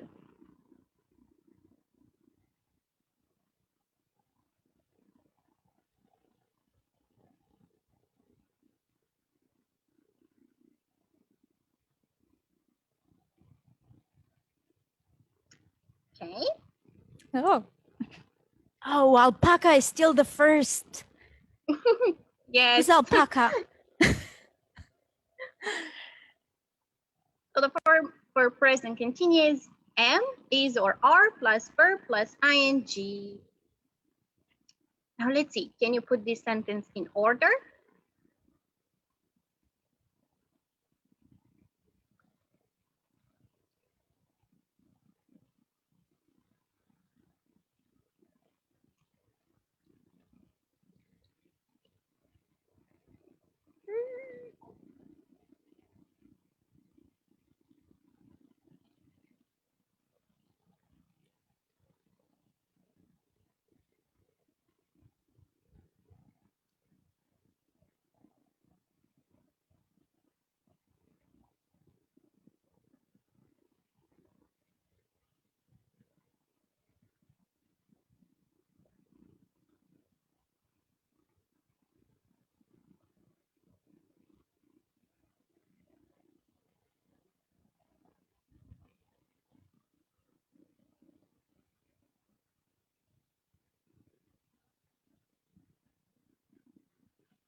Oh, almost everyone got it correctly. And you can also have a poll, maybe to have some feedback from your students after such a presentation, because that's why I wanted to introduce this Kahoot to all of you. It's a good way to have a presentation and at the same time interaction with your students. So it will make your teacher talking time less, and you don't have to add lots of CCQs and things like that. You can add quizzes here in Kahoot, and that will make your life easier.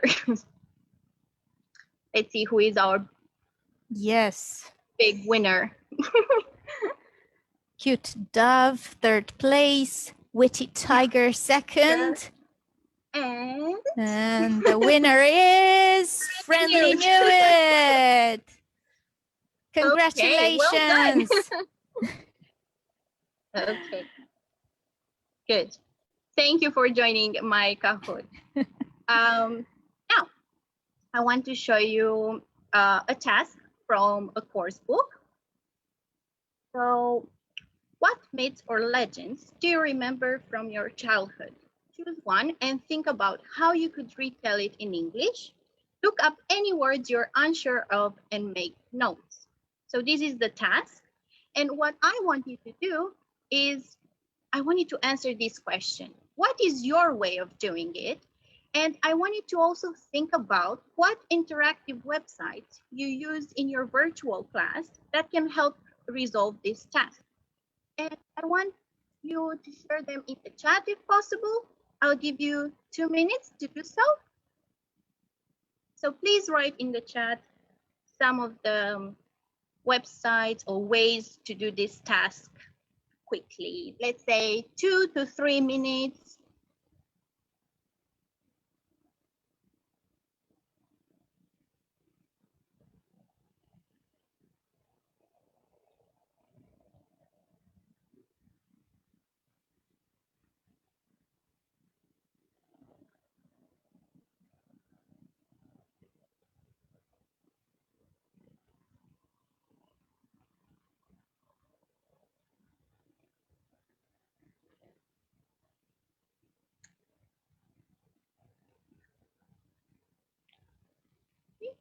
We have ideas coming in.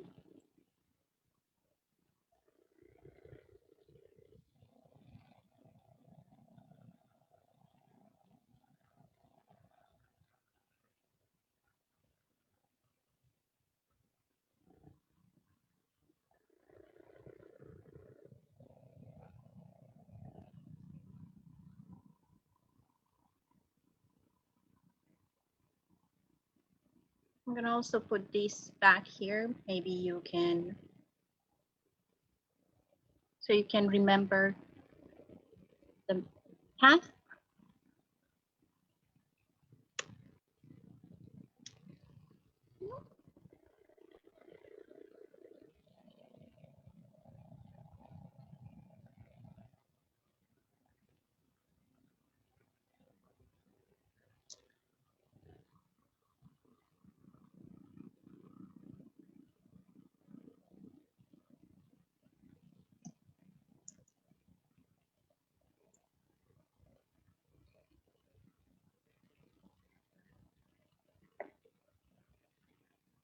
Okay, one more minute.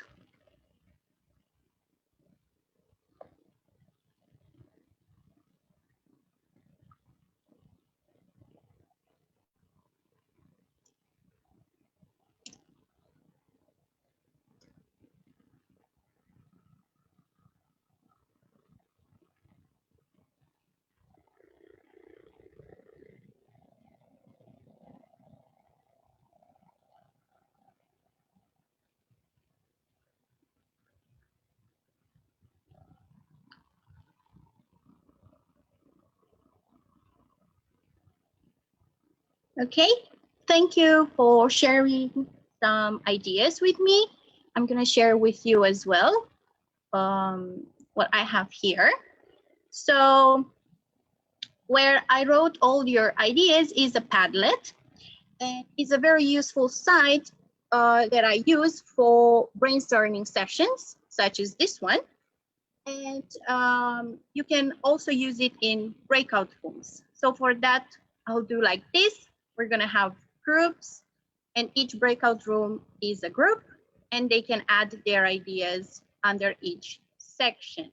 So for here, I use the normal concept board, as someone said here.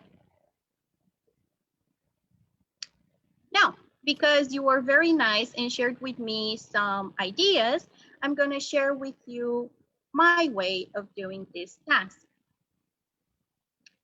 So the setup will be students work in small groups for this task. Is usually what I like to do with my groups, to have small groups or pairs just to have them interact with each other. I will give them 3 random countries. You can use a random generator, a country generator. It will help you with this. They will have to research myths and legends from the given countries. And after they will have that, they will add their information to a map Padlet. So their research, they added the map Padlet, which I'm going to show you in a second. It looks something like this, and it's very easy to use. You just go here, you search the country, for example, let's say Scotland. And you all know a famous myth from their legend, the Loch Ness Monster, right? Yes, everybody knows that. And you can and the whiskey legends as well. We'll probably yes, exactly. They have a very nice history. And you just add it here, and then the others will be able to see it. So you just go through the locations and see, like Romania, we have Dracula.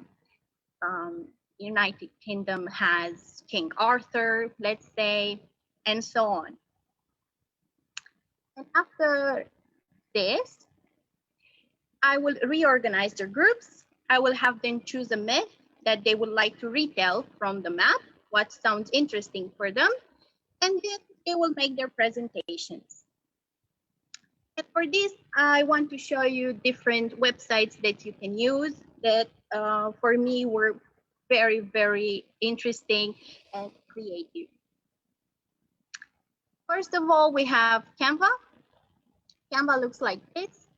It's a very nice website, and it's free to use. It also has a feature where you pay, but the free version is all right as well. You go here, you create a design, and you have lots of things that you can create here. You can create a video presentation, a poster, a flyer, a brochure, a newsletter, so they can make their presentations any way they want. What I wanted to show you here that I think it's suitable for this kind of project, I think a poster would be very nice besides a presentation, and they can add their own photos if they're creative and they want to draw them themselves, or photos that the gallery has, they're copyright free. Text, they have various fonts and things that they can use. elements, little doodles. They even have like GIFs. They can even add videos and lots of things. And they just download it and share screen with you their work. Another interesting website, and someone actually mentioned it, it's 𝗀𝗏𝗏𝗵𝘂𝗏. It's a very nice website for creative students that like to create an entire story, for example, and they can make their own comic book here. They don't have to be like good at drawing or talented, or the site will give you everything you need. It'll give you the scenes. As you can see here, there are lots of options from where you can choose. The characters, again, lots of options, adult, teens, kids, jobs, whatever you want. Textables, infographics, web science, even worksheets if you want to interact with that for your classes. And as you've seen here, I wrote Google Slides because some kids don't have Microsoft Office installed on their computers or other programs. So this is a free way for them to have this online, so they can do their PPT presentations. Now, I want to take you to the next level and show you something that I'm really proud of that I could do it. It's a digital escape room. I'm sure most of you know what escape rooms are and how they work. They are a series of puzzles, and you get either to get out of a room at the end, or you just get something at the end. You just have to resolve all the puzzles to end the game. Before we move on and show you how to do one, I need to tell you that you need to be aware of these two things. It's time consuming. So it took me around 4 to 5 hours to make one. And it can get frustrating because it's tedious. It's very delicate, so to say. You need to add lots of other things in it, pictures, videos, websites. So it's not just one thing that goes. That's it. Claudia, we've got about 2 minutes left. Sure, no problem. But in the end, it has all been worth it. Trust me. We're very happy with it. And for this, you will use Google Forms. I'm just going to go quickly through it so you see how it looks like. Mine is themed Among Us because my students are crazy about this game at the moment. One thing I want to point out, because I will give you as a gift this skeleton, so you don't have to work 4 hours to do it. Work in sections. So think about your puzzles in sections and put them together after. So you will have the whole thing at the end. So this skeleton is, you're going to be able to have it after the conference today. Okay. And as I was saying, this is a gift for you. And thank you. Enjoy the rest of the conference. And remember, some of the greatest teachers of all time taught virtually. Thank you. Thank you very much, Claudia. Thank you. This is such a great resourceful presentation. I'm sure Anissa shared all the links in the chat with the participants. I can see you love the little ones, Claudia. Am I right? Yes, I love the little ones. Yes, and the creative tools that you use, that's amazing. Yes, ever since I use Canva, I feel I'm more creative. I don't think I cannot draw or do things, but using Canva, and I also know they have a section specifically designed for teachers. I think is amazing.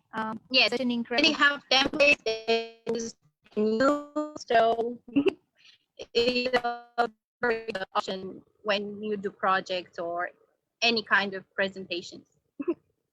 Thank you very much, Claudia. Continue the great work. I think your passion inspires the little one, and that's a mission accomplished for a teacher.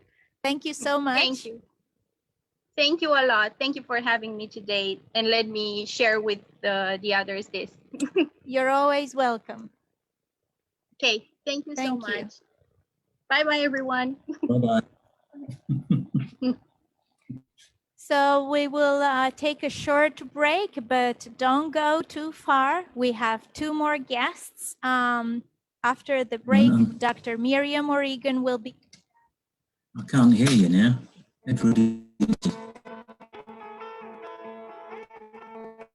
Imagine summer school where you learn English in a friendly environment.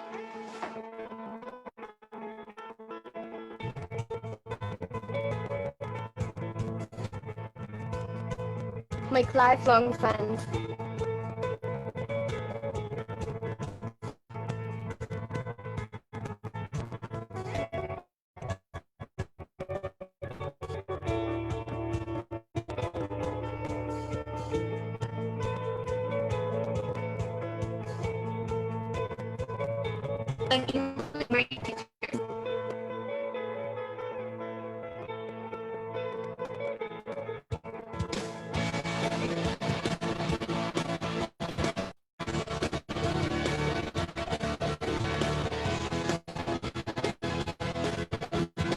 Visit amazing British cities. Here we are with 𝗢𝗏𝗄𝗏 College in London.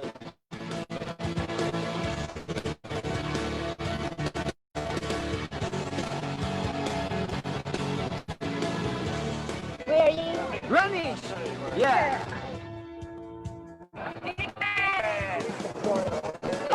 In London.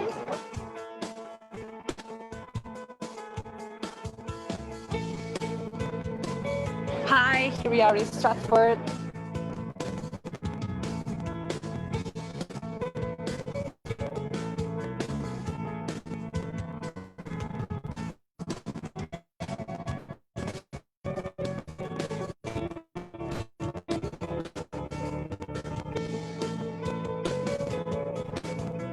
Have life-changing experiences. Learn filmmaking.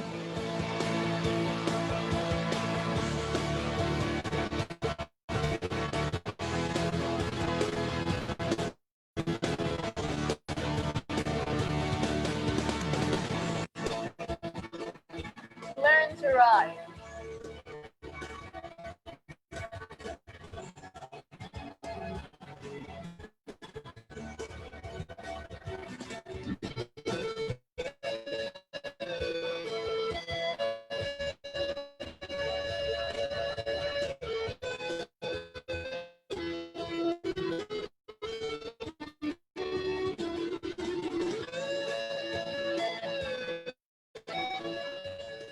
Play tennis. Imagine summer school where you have a chance to experience British culture. To be, not to be. Oh, Romeo, Romeo. Friends. Romance. Countrymen. Lend me. Your years.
Hey, welcome back in the Life Education Studio. Thank you for being with us. It means you want to grow and learn, and we are thankful for that. Every summer, Fly High students travel to the UK, to the Brooke House Summer School. And one of the teachers that does wonders with our students is Paul Robinson. And Paul Robinson is joining us tonight on behalf of Brooke House. Paul, welcome. Welcome to Romania. Thank you, thank you. Greetings from Poland. Okay. Thank you for being with us. Our students, we know, challenge you at times, but they do love you. Yes. So you tell me. Yes, so you tell me. Okay. Thank you for being with us, Paul. We'd like to hear how thinking and learning outside the classroom has influenced your teaching in pandemic 2020. Okay. Well, beginning from the middle of March, teaching stopped, full stop. There was no, we may go back in a week or 2 weeks, everything stopped. The schools here closed and students basically were left with nothing because they didn't start online lessons until September. Now, I do have my own students who are well, they're not at school at the moment, but they are having online lessons. And I've been asking them over the course of the last 2 weeks for their impressions of online lessons at school here.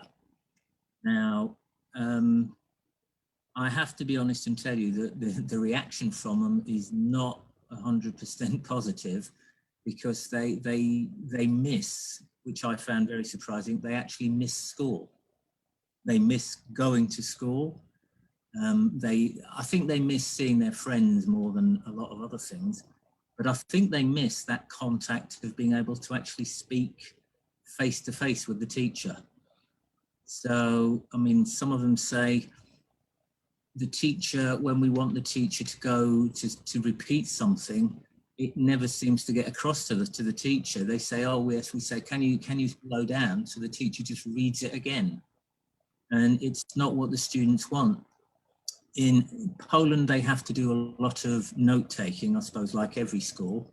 And they say we don't get a chance to take notes because the teacher's just going on and on. It's not giving them a chance to take notes. They feel that this is actually negative for their learning because they get in contact with their friends and say, did you write everything down? And their friends say no, because the teacher moved on and we couldn't. They're only doing it audio. The lessons here are only being done audio, which means they hear the teacher's voice. The screen for the students to see anything is only turned on when the teacher actually has to show them something, and then the screen is turned off. Now, I think that's actually not a good way to do it. I think audio-visual is the way for online education to move forward. We've got to get used to the fact that coronavirus is here, and it's going to be here for, I think, longer than we realize. And I think online education is going to become, for the foreseeable future, the new normal for school students. And I think teachers will have to adapt and adjust what they do to meet this new situation. I think one of the things that I've found also so far is that lesson plans are not making the lessons interesting. And along with that, the teachers don't seem motivated enough to make the lessons interesting so that students want to participate, even if it's only to take some notes or to ask a question. I think when you plan your lessons now for online classes, you've got to put that element of interest at the top of the list. You cannot, I was just watching the young lady before doing young learners. I have no desire to do young learners online. I think it's bad enough when you're in the classroom with them. I mean, I've done 6- and 7-year-olds in the past. So in the classroom, it was difficult enough. I think online, with some of the tools that are available, like the Padlet, the storyboards, yeah, I think to a certain extent that will work, but I think young learners need to be physically active with it as well, so that online is going to present problems for teachers that they never realized that they had. This is why I think when they plan their lessons, they've got to look at it from a completely different angle. They've got to say, I must now put activities into my lesson which are going to engage children, but in a different way. Because I used to take a ball into the class and I would bounce the ball at the children while asking them questions or getting them to do numbers, colours, foods. So that physical contact between the teacher and the student works. I mean, if you try and do that online, you've then first got to explain to your 6- and 7-year-olds, I'm going to throw a ball at you. You've got to imagine it's bouncing, and you've got to imagine that you're catching it. And then when you've caught it, you've then got to throw it back to me while answering my question. And I think from that, some students, even at 6- and 7-year-olds, say, teacher, there is a ball. I can't catch a ball because there isn't one. So obviously a teacher's got to be more creative like that. They've got to think, how do I get around this problem of not having a ball? For some of your teachers there who do teach young learners, then they're going to have to put thought into how they get around this problem. Obviously, creating the storyboard, you can put maybe a ball into a storyboard like that, and it can bounce between the students like that. I think another thing Another thing that students have said, I asked them about positives and negatives from their online classes. And all of them said, and it wasn't a surprise to me because I know the system here in Poland, but they all said, oh yeah, the one big positive is, and I thought they're going to say, oh yeah, we're learning something. No, you get an extra hour in bed. So I think students, they're going to have to be brought along with online lessons because it's something they're going to have to get used to. And I think a lot more is going to have to be put into the thought of online lessons. I mean, the Ministry of Education in Poland, in England, in Romania, they're going to have to put their heads in and say, how on earth can we get online lessons to work so that students are being prepared as well as if they're in the classroom? Now here, the Ministry of, well, I don't know if it's just the Ministry of Education, the government, because we get a winter break holiday, they've decided the winter break will be consolidated and all students will have the same holiday. They've been told that schools are scheduled to reopen on the 18th of January. I've actually said I don't think that's going to happen because other factors relating to coronavirus, I think, are going to put a stop to that. So what they've got to do, they've got to put their heads together and say, we must formulate a plan, and it's got to be a national plan. It's got to work in every school where we say, right, we're going to set up and use Zoom. We're going to use, I mean, Skype has a similar facility to Zoom now. In Poland, they're using Microsoft Teams. And I think possibly that's maybe why they're using only audio, not audio visual, because it creates, I think it overloads the system. I don't know. I haven't tried Microsoft Teams because I've done my online lessons on Zoom, which I found a very effective communication platform. It means when you do activities in an online lesson, you obviously have to adapt them. You can't do, let's do a get up and move around classroom type activity because obviously you have no classroom to get your students to stand up and move around in.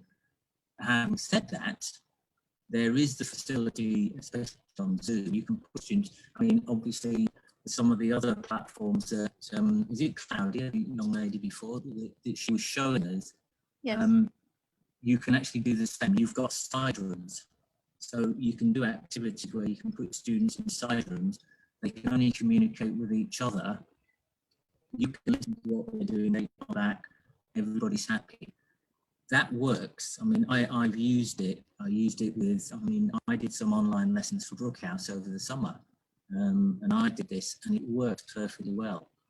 Obviously, at the level of your son, Stefan, using Zoom like that, brilliant, because you've got motivated, energetic, they want to get on with the lessons. So it's an easy tool to use and it's easy to use with them. Obviously with lower levels, you're going to have to think about what you're doing, because if not, you could actually run into problems. I mean, basically, one of the biggest things I've thought about is what happens when you get students misbehaving. You know, I mean, it happens because when you're online, I mean, like me, you can see me, but what am I actually doing with my hands? So it's a case of, you know, if I just look down, you think, what am I doing? How do you deal with a problem of discipline? I mean, there are my hands.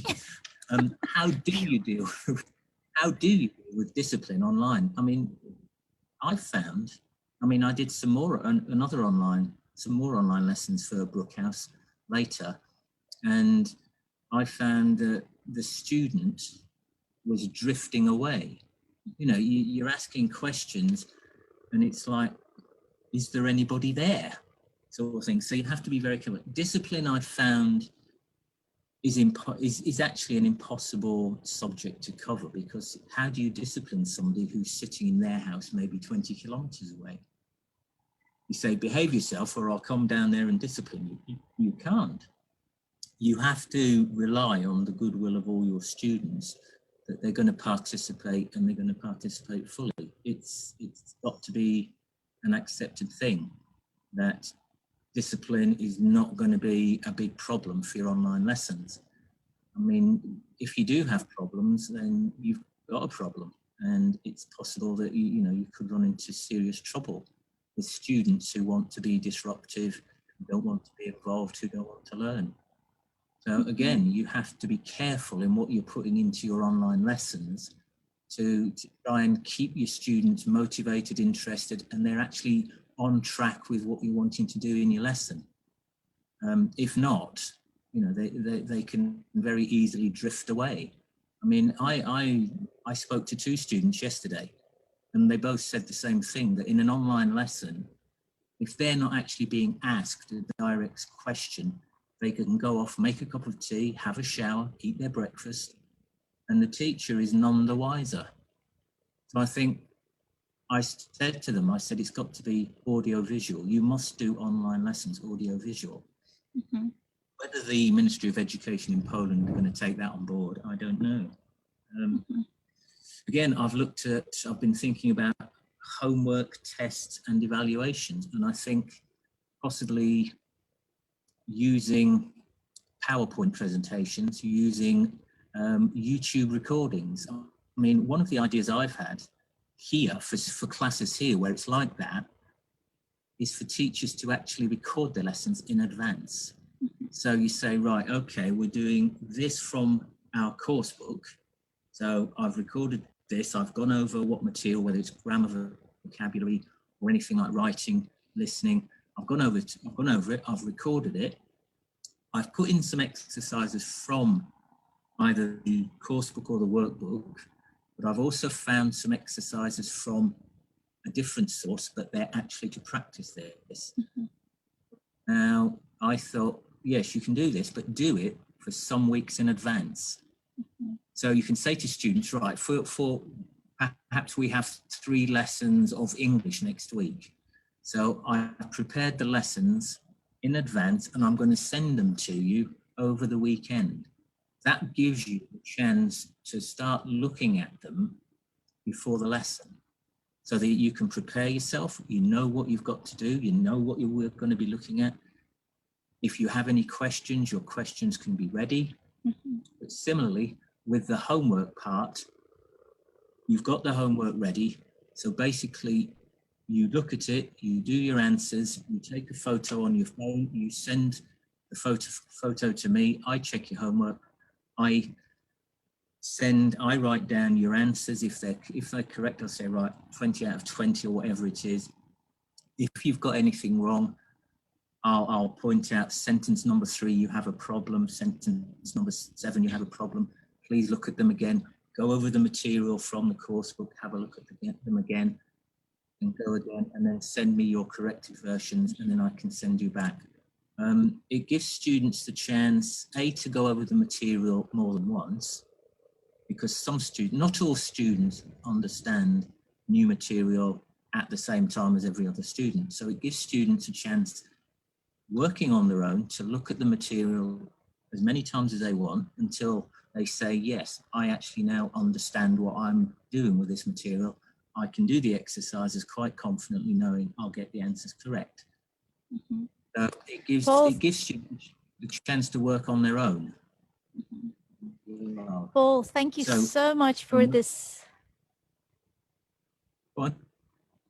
Thank you for the honest conversation. This is an honest conversation about the struggles that both teachers and students have had for the past half a year and even for longer. So, and I appreciate you bringing that out. I do think I agree with you that children miss school because they do come to school to be seen, right? And to belong to the school community. And that's the main reason why they go to school. And I do believe that governments have to figure out fairly quickly, what are we going to do? how will yeah. these educational systems how will they shift? What is the I think we really need to go back and ask what is the purpose of learning and how we can do it with this new reality that we're facing. And it's not easy, and I really appreciate you sharing some of the struggles. I'm pretty sure the teachers watching are resonating with what you're saying. So I appreciate that very much. Well, I think, and there's one thing that we need to do in 2020 is to ask the right questions and face the truth in education. I believe that's the case. There's a question, I think, for you from one of the participants. Okay. Oh, so some of the teachers are actually, as I said, they resonated with the things you mentioned, the videos being turned off. In Romania, we do use audiovisual, but I think video, a lot of the teenagers especially turn off their cameras, and I think that's quite a statement right there. Yeah, I mean, so it shows their level of interest in the lessons, and it shows it's actually a sad reflection on the teacher, because it means that they haven't prepared their lessons well enough to keep the students engaged, to keep the students on track. I mean, to be honest, I think the Ministry of Education in Romania should get together with people like you. I mean, you're on the ground working with students to learn. Yeah, but I mean, it's how it's going to be answered, that if they speak to people like you, even people like me, a teacher who's actually doing this, and get our thoughts and ideas and see what our difficulties, our positives, our negatives, and the problem, and actually say, well, that's we've taken that on board. We're going to adapt what we're going to do now. You know, they've got to, because this situation isn't just going to go away next week. This situation is going to be with us for a long time, and it could be. I do agree, Paul. Yeah, well, it could be that online lessons become the new norm.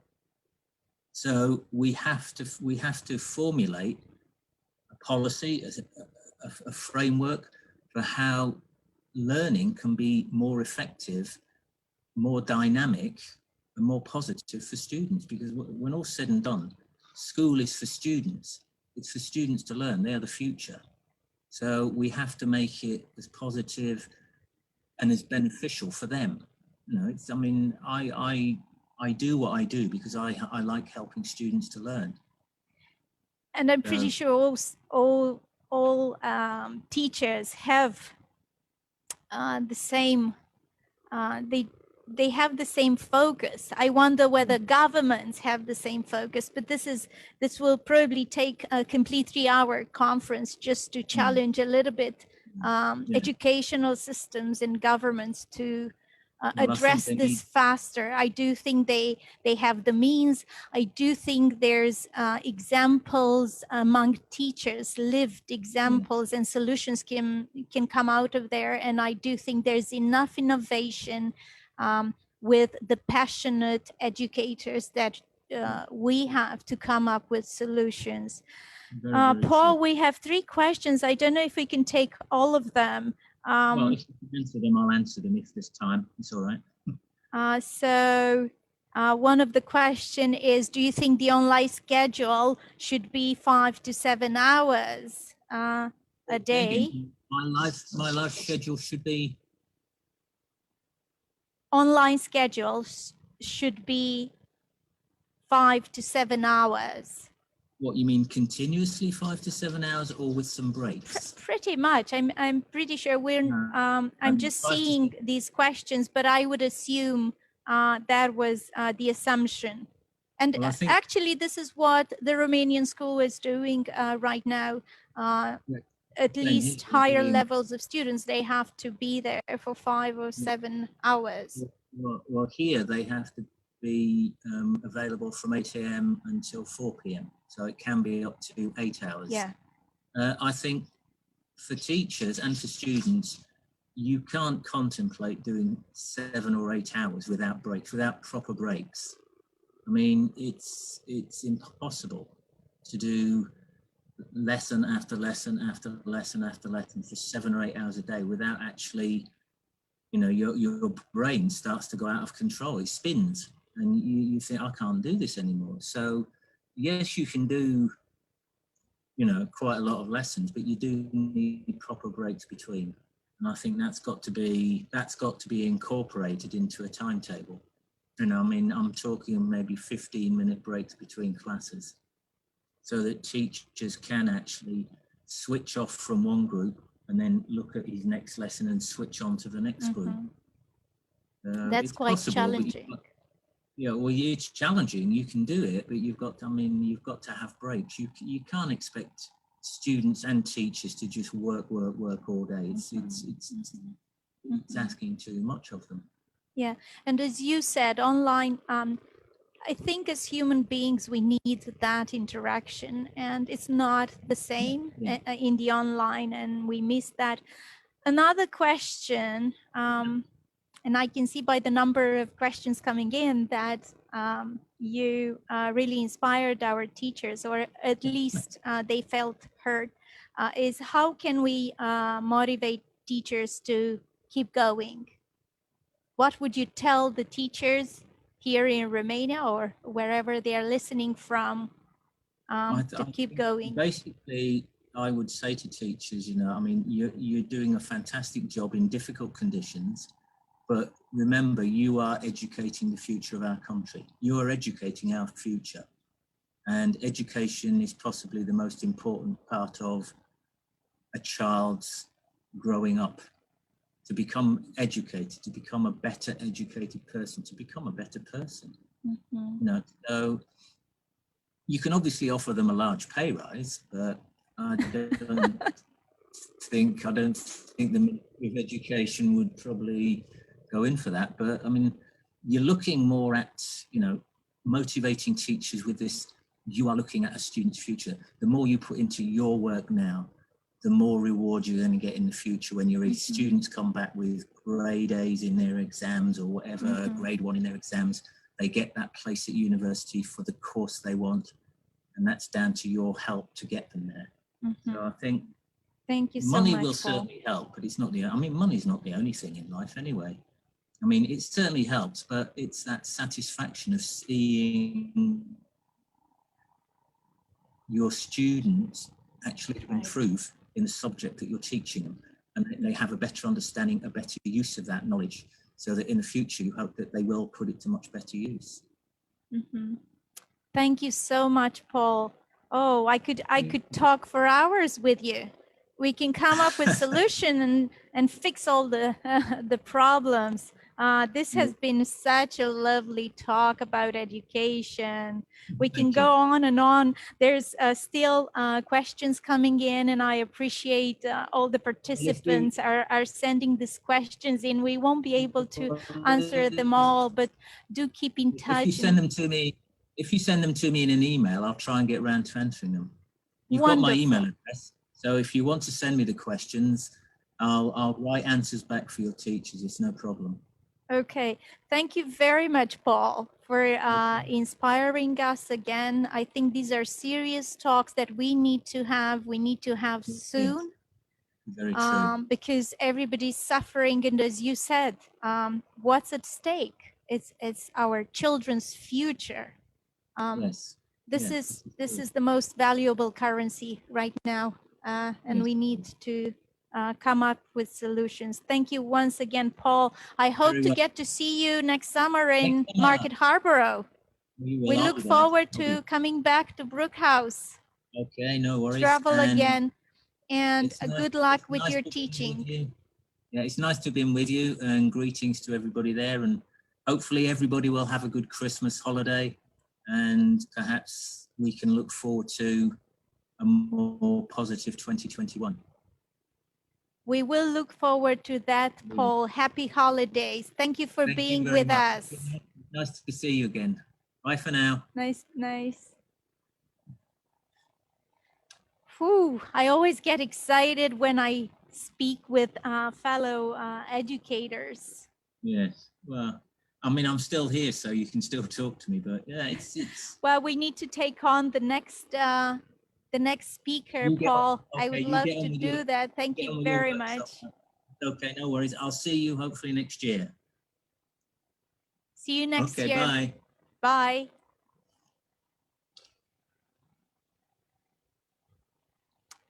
Ireland's educational model excels in skill development, in fostering creativity, and in focusing on well-being for both teachers and students. I am fascinated by Irish education. And today, joining us from Ireland is Dr. Miriam O'Regan. I met her at a teachers conference in Dublin in 2016 and befriended her. And she's a Fly High supporter and such an inspiring speaker. So let's welcome Dr. Miriam O'Regan to Life Education. Good afternoon, Craiova. Thank you very much for having me this afternoon. Come and share my thoughts on online learning. I mean, technology-enhanced learning has been around for decades now, but I think most of us have been forced in the last couple of months to get used to teaching online because of the COVID experience. And so here am I in Ireland. I'm going to share what I've learned in the last 6, 7, 8, 9 months. And unfortunately, I cannot be with you in person because of coronavirus. So I'm going to talk today about the 6 types of learning activities which we would normally use in our classroom, and then think about how these can be used online. So I'm not going to share my screen with you and just get talking about that.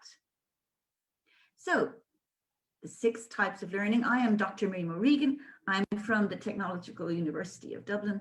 I'm proud to say I finally graduated with my doctorate.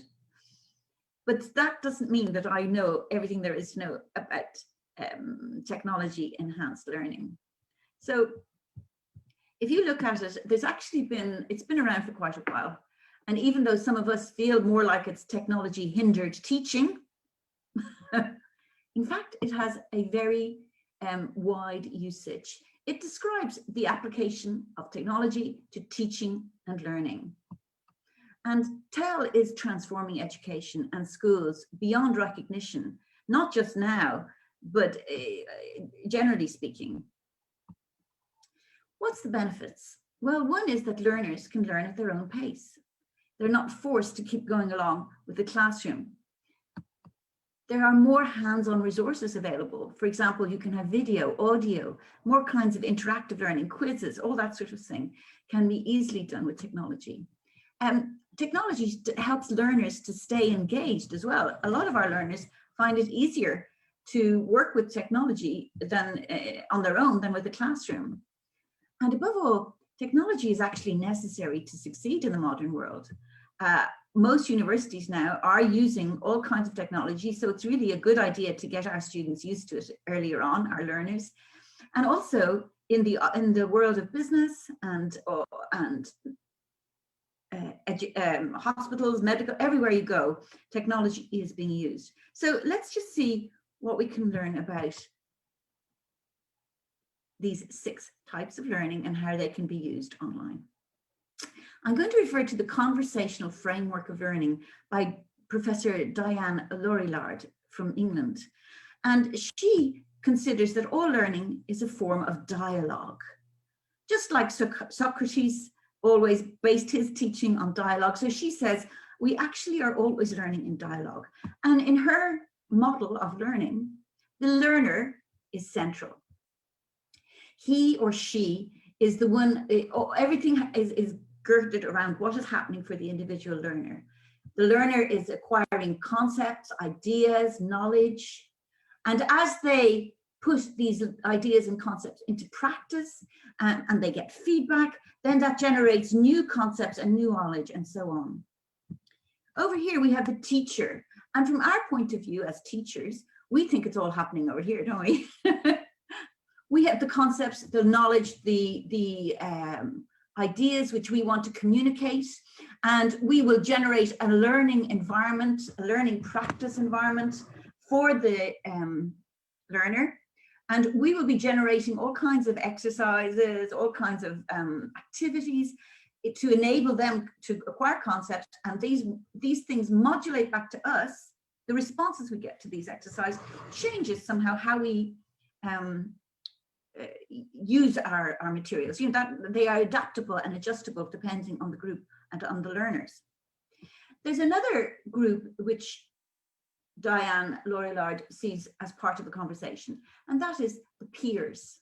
So when a learner and a peer are working together, they are also, in fact, feeding into each other. And peers also allow for all kinds of learner practice. Now, she takes this framework, and within it, she has diagnosed or described different types of learning activity, which she calls acquiring, producing, and practicing in the teacher-learner mode, but includes also discussing and collaborating with their peers. And as she says, all of these come together, and we need to be aware that for any specific outcome, learning outcome that you want to achieve, you need to use a balance of these types of activity and all these types of learning, both conventional and digital. You don't have to do just one or just the other. So here are her 6 types of learning activities: acquisition, investigation, discussion, practice, collaboration, production. And for the rest of my talk now, I'm going to go through each one. I'm going to discuss what it means, and then I'm going to talk about how it can be done in the current online environment. So acquisition, what does that mean? Well, whenever a learner is listening to a podcast, reading a book or an article, or watching a film, a video, a documentary online, they are acquiring. They are becoming acquainted with content. How does that look when we go online? Well, acquisition means listening to a lecture, a podcast, reading a book or article, watching a video or demo. When you're online, you provide the resources online. Maybe you're emailing articles and exercises or links. Maybe you send them via chat in Zoom, for example, for live classes, or you can upload them in Google Classroom. I'm talking about Zoom and Google Classroom because they are the technologies which I have mainly been using in this lockdown period, although I did get a short acquaintance with Moodle as well. But I think for most people outside of the universities, these are the more common. So I'm going to just talk with reference to them. You can create an online reading or listening or viewing list in Google Classroom. You could update it weekly, you know, as a means of kind of release a new batch, as it were, of articles and links and things you want people to look at. Or you could update them topically. You know, you could have a topic like, say, elections, and you just put up different articles and things in that topic. And the other thing you can do is you can make video or audio recordings in Facebook Live or Zoom, like I am now. They shouldn't really be more than 20 or 30 minutes long because people can't keep concentration further longer than that. And what you really need to do is divide information into meaningful chunks. And then you can obviously then provide links to your talks in your online library. And that gives people access to both review information and also maybe to discover things that they missed the first time if they haven't heard, if they weren't able to attend the class live. Okay, so that's acquisition. And I think we can all see how useful it can be in providing resources for learners to gain access to content. Now, the next type is investigation. So investigation is always in response. It's students investigating a topic in response to questions: where, what, when, why, how, all kinds of questions. It means them going and finding the resources for themselves, whether physically in a library or online through Wikipedia and all sorts of research facilities that are out there. This is where the World Wide Web is amazing. You can find so much information at the click of a mouse. And then they have to evaluate it and think about, have I found the answers to the questions that I was hoping to find? What are the pros and cons? How will I evaluate this information? So unlike the first kind of learning, acquisition, which is relatively passive, this kind of learning, investigation, requires much more activity on the part of the learner. And that makes it a more, in some ways, a more effective learning experience. So that's inquiring. How does it look like when you're doing it online? Well, as I say, here's the definition. Inquiry means learning through investigation. It requires students to come up with questions, find resources, and evaluate what they find. Learners can build resources together online on an agreed theme. They can find and evaluate their own sources, whether that's news, articles, videos, and podcasts. They can post them in a shared resource bank. For example, you can create a group study room in a Google Classroom, or if any of you have Canvas, they have great tools for, it's also free for schools, and they have really good tools for creating things like this. So in this scenario, the student benefits not just from discovering their own resources, but also from creating a collective bank of resources to share with others in their classroom. And that's a very valid, and so they are both inquiring for themselves and sharing with others. Oh, there's Google Classroom. Discussion then. Well, I suppose discussion, as we know, always involves a small group. It's a peer mode of learning. It's where you discuss with each other. It involves asking questions, giving answers, evaluating those answers, arguing about it, discussing different points of view, negotiating with one another. It's a hugely important skill in our world today. And I'm just sharing this little, I thought this was great for you English language teachers, about verbs, sentence stems, and ideas to support pupil engagement and reflection. So you say, can you defend that position? Do you think something is a good or bad idea? What other information can you conclude? How would you feel if? And so on. These are really great words, and you can really have a lot of great ideas that would out of this little book. And I will, the resources listed at the end, really worthwhile. But in any case, students can really learn a lot from discussing, not just language, but also all kinds of concepts and ideas. So how does it look when you do it online? Well, as we say, discussion involves asking and answering questions of other learners and questioning each other's arguments and exchanging ideas. So online discussions can run synchronously or live and asynchronously, or what I call reflectively. So for live discussions, I use the breakout room in Zoom. I split the class into smaller groups, 3 or 4, or maybe pairs. I give them questions or prompts to build up the conversation. I might give them a document that they have to respond to. And that's what I mean by prompts. Or I might give them a short video to watch. When we have reflective mode, the learners are responding to the questions or prompts in Google Classroom. So you upload your document or your whatever you want to use to prompt the discussion. It could be a video, audio, but the important thing is you set a time frame and you say you must respond within this time frame, and ask the learners to respond to at least 3 other learners' posts.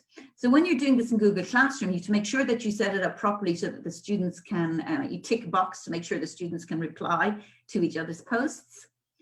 And I suppose the other important thing is that, yeah, they will not be able to start discussion until they have given their own individual response first. So I have been using this, I used this as a student. And at first, I must admit, I was a little bit, I don't know if this is going to work. In fact, it worked very well. And so I took my folder of items to read and watch and so on, wrote my response. And then I had to write the response by Wednesday. And then I had until Friday to respond to others. And I actually found I learned so much from doing that. And it's definitely a great way. The asynchronous way, the reflective way, is a great way to get the most out of discussions. And then we come to practice. Practice, practice, practice, as we all know, is the key to success, especially when it comes to acquiring skills, such as, using certain terms in English or being able to make a presentation. There's all sorts of things that practice really helps with. When we have practice, what you really want is you want to have a healthy feedback loop, such that the student is getting the hang of this. So they might start down at a fairly low level and not achieve much first, but as they practice and you give them formative feedback to help them learn, and they change and they practice some more, they will become a master of it. That is practicing. So when you do it online, you're doing the same thing, because in practice, learners respond to a particular task goal using feedback to adapt their output or action and possibly try the task again. Not because they failed, but because they are trying to gain mastery. So a practice activity can build upon work completed in the inquiry activity, use their resource, or ask learners to produce a response to that resource, make a summary, do an evaluation. And you could also give them creative options as to how they want to present their response. It could be a presentation, it could be a poster or an article or an audio or video recording. And once complete, the output could be shared back to the group for discussion and further feedback, or it could be sent to the teacher for formative or summative feedback. So if it's formative feedback, you're just giving them the kind of feedback that will help them learn and improve. And usually that's done individually and can be easily enough done within Google Classroom, because you've got the assignment sections there. But if it's summative, usually summative feedback means you're giving them a final grade on your class. And again, that would usually be given individually, although it depends on how you structure it. Another form of learning is collaboration. And again, this is another form of peer learning. And you can do collaborative groups can be set up with any age group. These girls here they won an award in the Irish Young Scientist of the Year, and you'll never believe it, they actually had a project about mushrooms. Anyway, and when I was last in Craiova, we did an Irish camp, and one of the things that was really fun was the students all collaborated together in writing a murder mystery play, which we filmed. And I had brought my niece Ruby, who had learned how to help students write the script together. So here you can see what's going on. This is the train. They're all on the train. And right now we've had the murder already. And these two this is the train conductor. And this fella is accusing him of being the murderer. It was great fun. And in fact, the students were so enthusiastic, they wanted to come back at the last afternoon to finish the filming. How does this all look? How can you do these things online? Oh, before I go that, I just want to say that this kind of collaborative learning is actually vital in our modern world.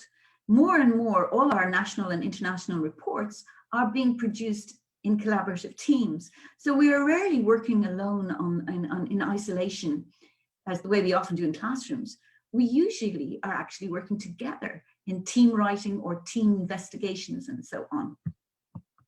So that is collaborating, a vital skill in the 21st century. So how does that look online? Well, as I said, collaboration means working with others to produce a shared output, whatever that looks like. The students are required to negotiate with others, which allows for peer feedback. And this peer feedback can be really valuable because they gradually, they're having to evaluate performance, and by evaluating others' performance, they become more aware of their own. It's a really great tool, and it comes without the sometimes disapproval that the teacher voice can bring. So again, like discussion, collaboration can be done synchronously and asynchronously. You present a shared task to the learners or series of tasks. For live collaboration, you can use breakout rooms in Zoom, where students can share their screens with one another. And for asynchronous mode, you set up groups within your Google room again to give students their own working space. And in this space, they can create their own discussion and set up, for example, collaborative Google Docs. So the collaborative Google Docs tool is really great for this kind of work. So if you wanted them, for example, to create a play or a piece of theatre, they could use their breakout rooms to kind of practice that together and talk to each other as if they were on a train or whatever it is. But they can also then use the Google Docs to write up their script and share each other's screens. It's got huge, huge, huge potential. Yeah, I wonder how you do murder by Zoom. Anyway, I don't know. I'm sure the kids would have a good idea. The next one is, this is about production. And this is all the ways that we show what we know. And this is usually what we as teachers are very focused on. We want to see, we want to evaluate the product. We want to know that the student has got it, that they have acquired the knowledge that we want them to acquire and are able to reproduce it faithfully. But as you can see here, there's many, many ways you can do this, lots and lots of ways. And I especially in English language teaching, I really recommend that you use lots of different ways, because it is about so much more than written language. We need to have oral, listening skills, all those kind of skills are just as important. So we're reading or listening in order to give a grade, but actually this kind of evaluation is also used in the real world. So here we have an Erasmus project that got 98 out of 100, because we are always evaluating the end product. It's very much part of how our world works. That is producing. So how does it look when we want to create product online? Well, as I said, in production, students produce something to be evaluated by the teacher, allowing them to display their learning. Now, this production assessment can be formative along the way or summative at the end. And this is when students can show what they know. Show off, my English teacher used to say. When you go to that exam, show off, show what you know. The assignment tools within Google Classroom lets learners submit work for feedback. So that's a very obvious place for submissions. Let students choose how they will respond to a task. That's a really great way to release creativity and be flexible. It can be more than just a written response. They can choose to submit a video or a recorded presentation. Just give them leeway and see what they come up with. Now, of course, if it's a final assessment, you may have to think about how you're going to grade all of this.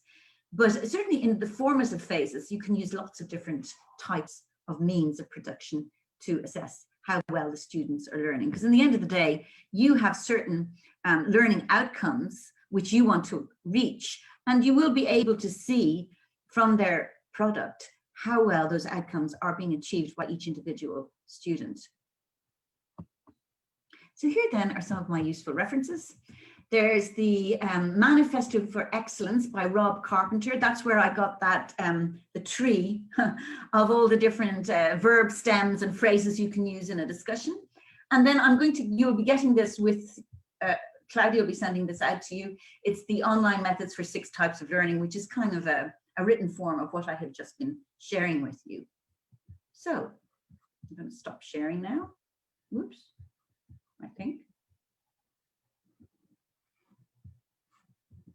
This is the fun part of technology, isn't it? When you can't make it work. Immediately? Yeah.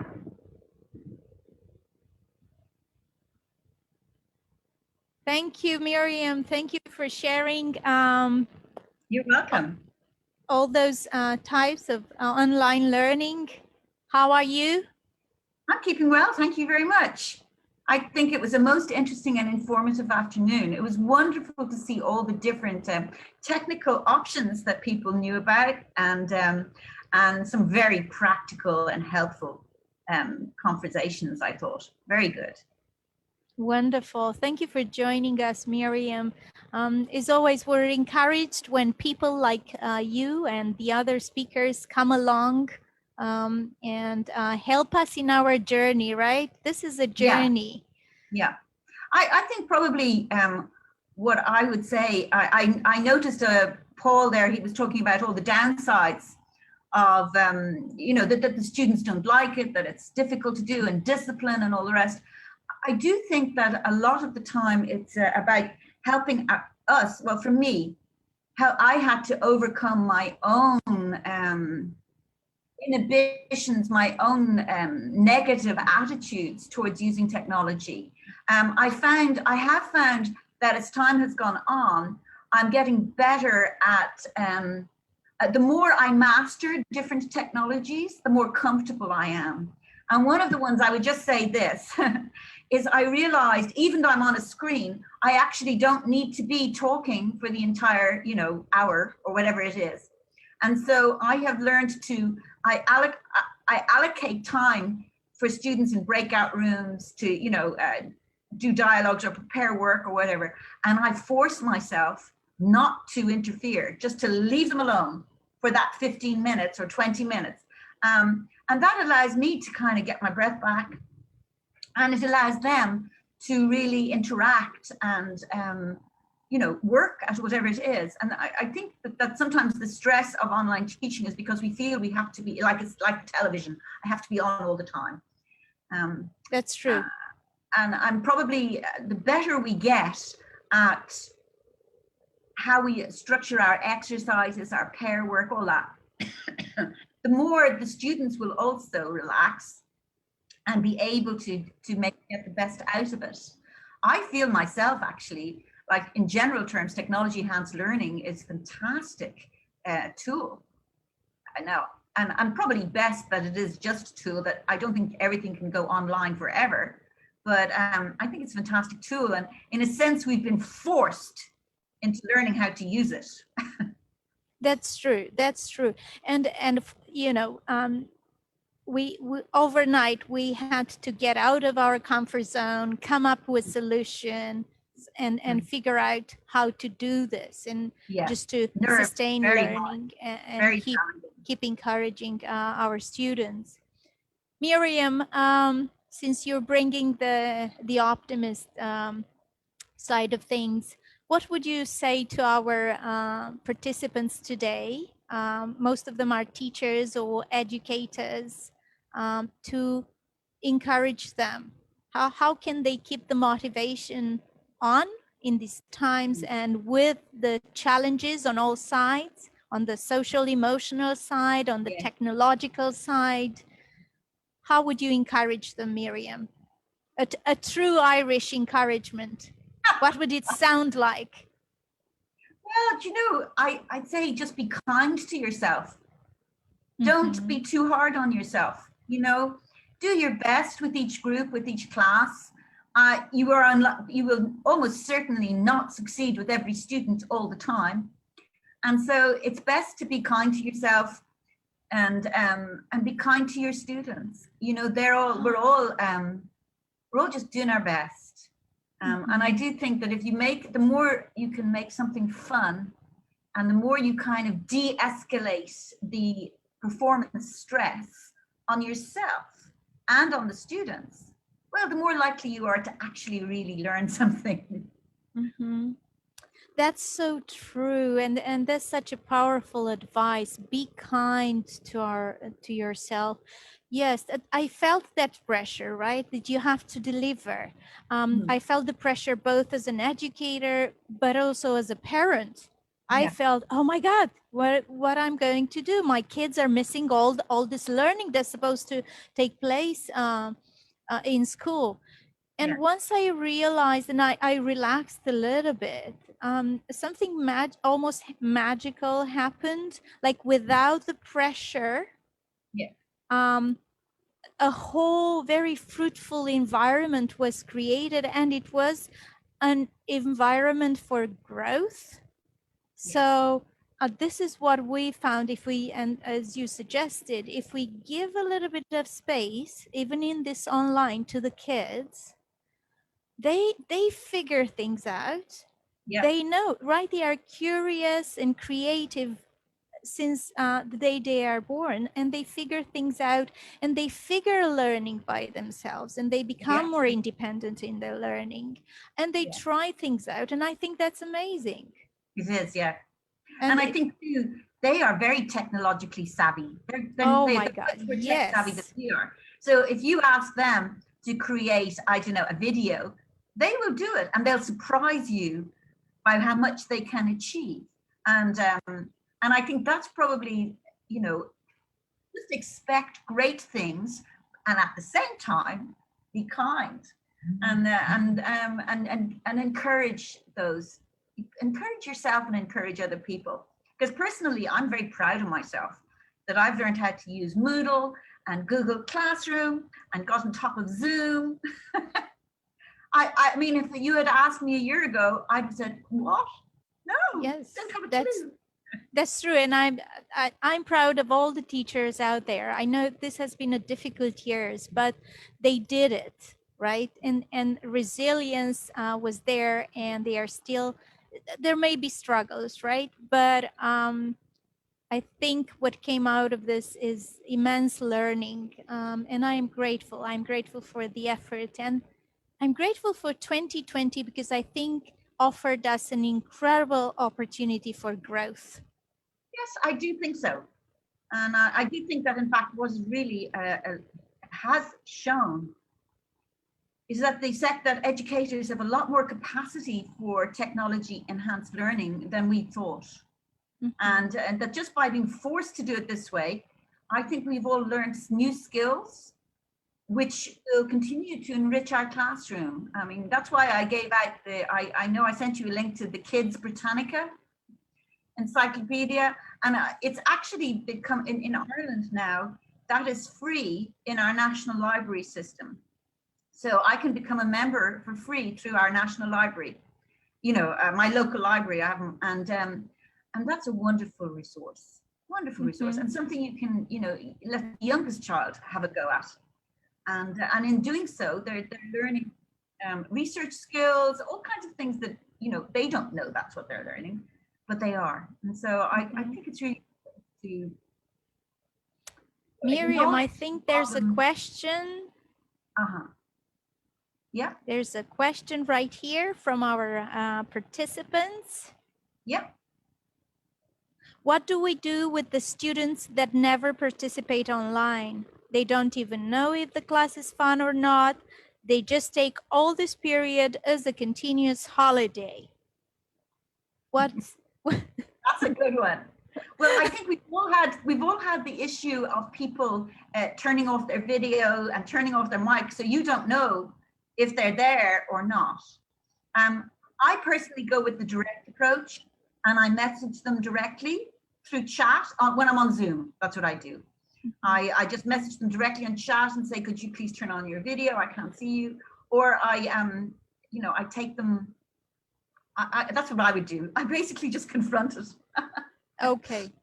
And also, I mean, I make very clear when I'm giving classes, you know, I mean, how would you say it? The value of each exercise, you know, in other words, what does this contribute to assessment? How much it contributes? You know, and try and keep them both intrinsically motivated, as in wanting to learn because it's great to learn these things, and extrinsically motivated, where they want their attendance and their production and all that is adding towards a grade or a certificate or whatever it may be. And so I try to use both. But ultimately, you know, you can only do so much. I personally feel if it was a younger student, I mean, I'm mainly thinking of learners now between 10 and 18, you know, if it's a younger, I would go to the parents, I'd email the parents and say, you know, what's going on? I would take direct action. I wouldn't wait too long. Yeah. And if the child needed one-on-one tutoring to learn how to use the online tools, I would offer that. That's my view. I know what you think. Perfect. Thank you so much, Miriam. It's always a pleasure to have you here. I still have to figure out why I'm so excited to have Irish around me. Thank you very much, Miriam. We ran a little bit over our time, but wasn't it wonderful? Yes, thank you so much for having me. It was a real thank you. honor. All the very you. best, Claudia. Bye. Bye.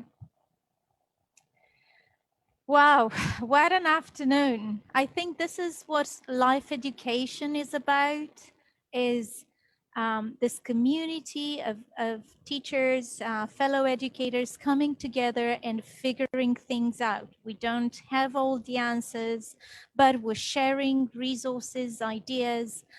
We inspire each other, and I'm grateful. My heart is full after today. I hope you're also inspired and you live today with tools for your online learning, with extra motivation to continue to instill the love for learning in your students. I know it's not easy, and I really understand the struggles that you're going through. And this is why we put up this online event as a support for you and as a gift for the teaching community here in Romania or internationally. And if there is one question that I would challenge you with, or actually two, is what motivates you? What inspired you today? That would be one question. And you can answer in the chat if you want. And the other one would be, what will you do? Not what you can do. What will you do starting tomorrow to keep the motivation going? We need that. And in my closing, I would like to remember what I said in the beginning, that the fullness of life comes from the deep sense of gratitude and appreciation for who we are, what we can do, and what we can contribute in our students' lives. I see no other option here. And thank you for being here today. Give thankfully if you can. Remain inspired. And as Miriam said, be kind to yourself. I think that's a great advice. I'd like really to thank all our guests and all our partners for this evening. I have to admit, two weeks ago, we didn't have anything. We didn't think this will happen. But once I sent invitations out and asked for help, the community came together. So we had these wonderful partners, 𝗀𝗲𝗄𝗻, the library, Elena, Farago, the British Council, Cambridge, and our partners in the UK, Brooke House, they all responded. There are always Fly High parents, which I am really grateful for. And some of them were here in the studio with us tonight. Thank you, Luminița. Thank you very much. You're doing a wonderful job in the 𝗀𝗿𝗄𝗄 tea shop. I would encourage you, if you're from Craiova, to come and have some tea and buy a book in the Elena Farago library. And I think I did it tonight because I have been encouraged this year by, of course, the Fly High community, which we are part of, but also two wonderful communities that I'm so privileged to be part of. One of them is Coaliția pentru Educație, and the other one is the Good Accelerator program I'm part of. Guys, I'm grateful. You helped me dream and dare. Thank you so much. I'm really grateful. And last but not least, I'm going to mention all the people that were here live in the studio. Oh my God, guys, I'm so thankful for the effort in the last 2 weeks. I know I'm not easy sometimes, but we did it. So thank you, Judith, Anissa, Emmy, Luminița, Sarah, and Mari Mofleanu. So this is the team that pulled this together. Thank you once again, and have a great afternoon. Evening. Perfect. Thank you. I lost. Oh, Okay, see, this is me getting all. We forgot about the raffle. So I'm being reminded that we have a raffle. That's true. We're going to do it live. My team, don't I have the most creative team in the world? They came up with this wonderful idea. So this is the raffle, and one of the teachers will be the lucky winner of digital materials.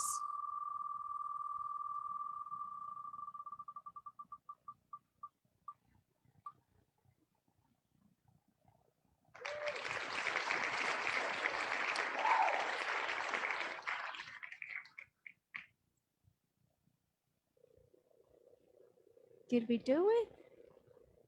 Okay, so we have a lucky winner. The lucky winner is Miss Dana. Miss Dana, you are the lucky winner of tonight. Thank you, Miss Dana. Okay, we have to find out who you are. Make sure you give us your details so that 𝗀𝗲𝗃 sends you the materials. Thank you once again, everybody, for being here with us. I hope you were inspired and keep learning to be great.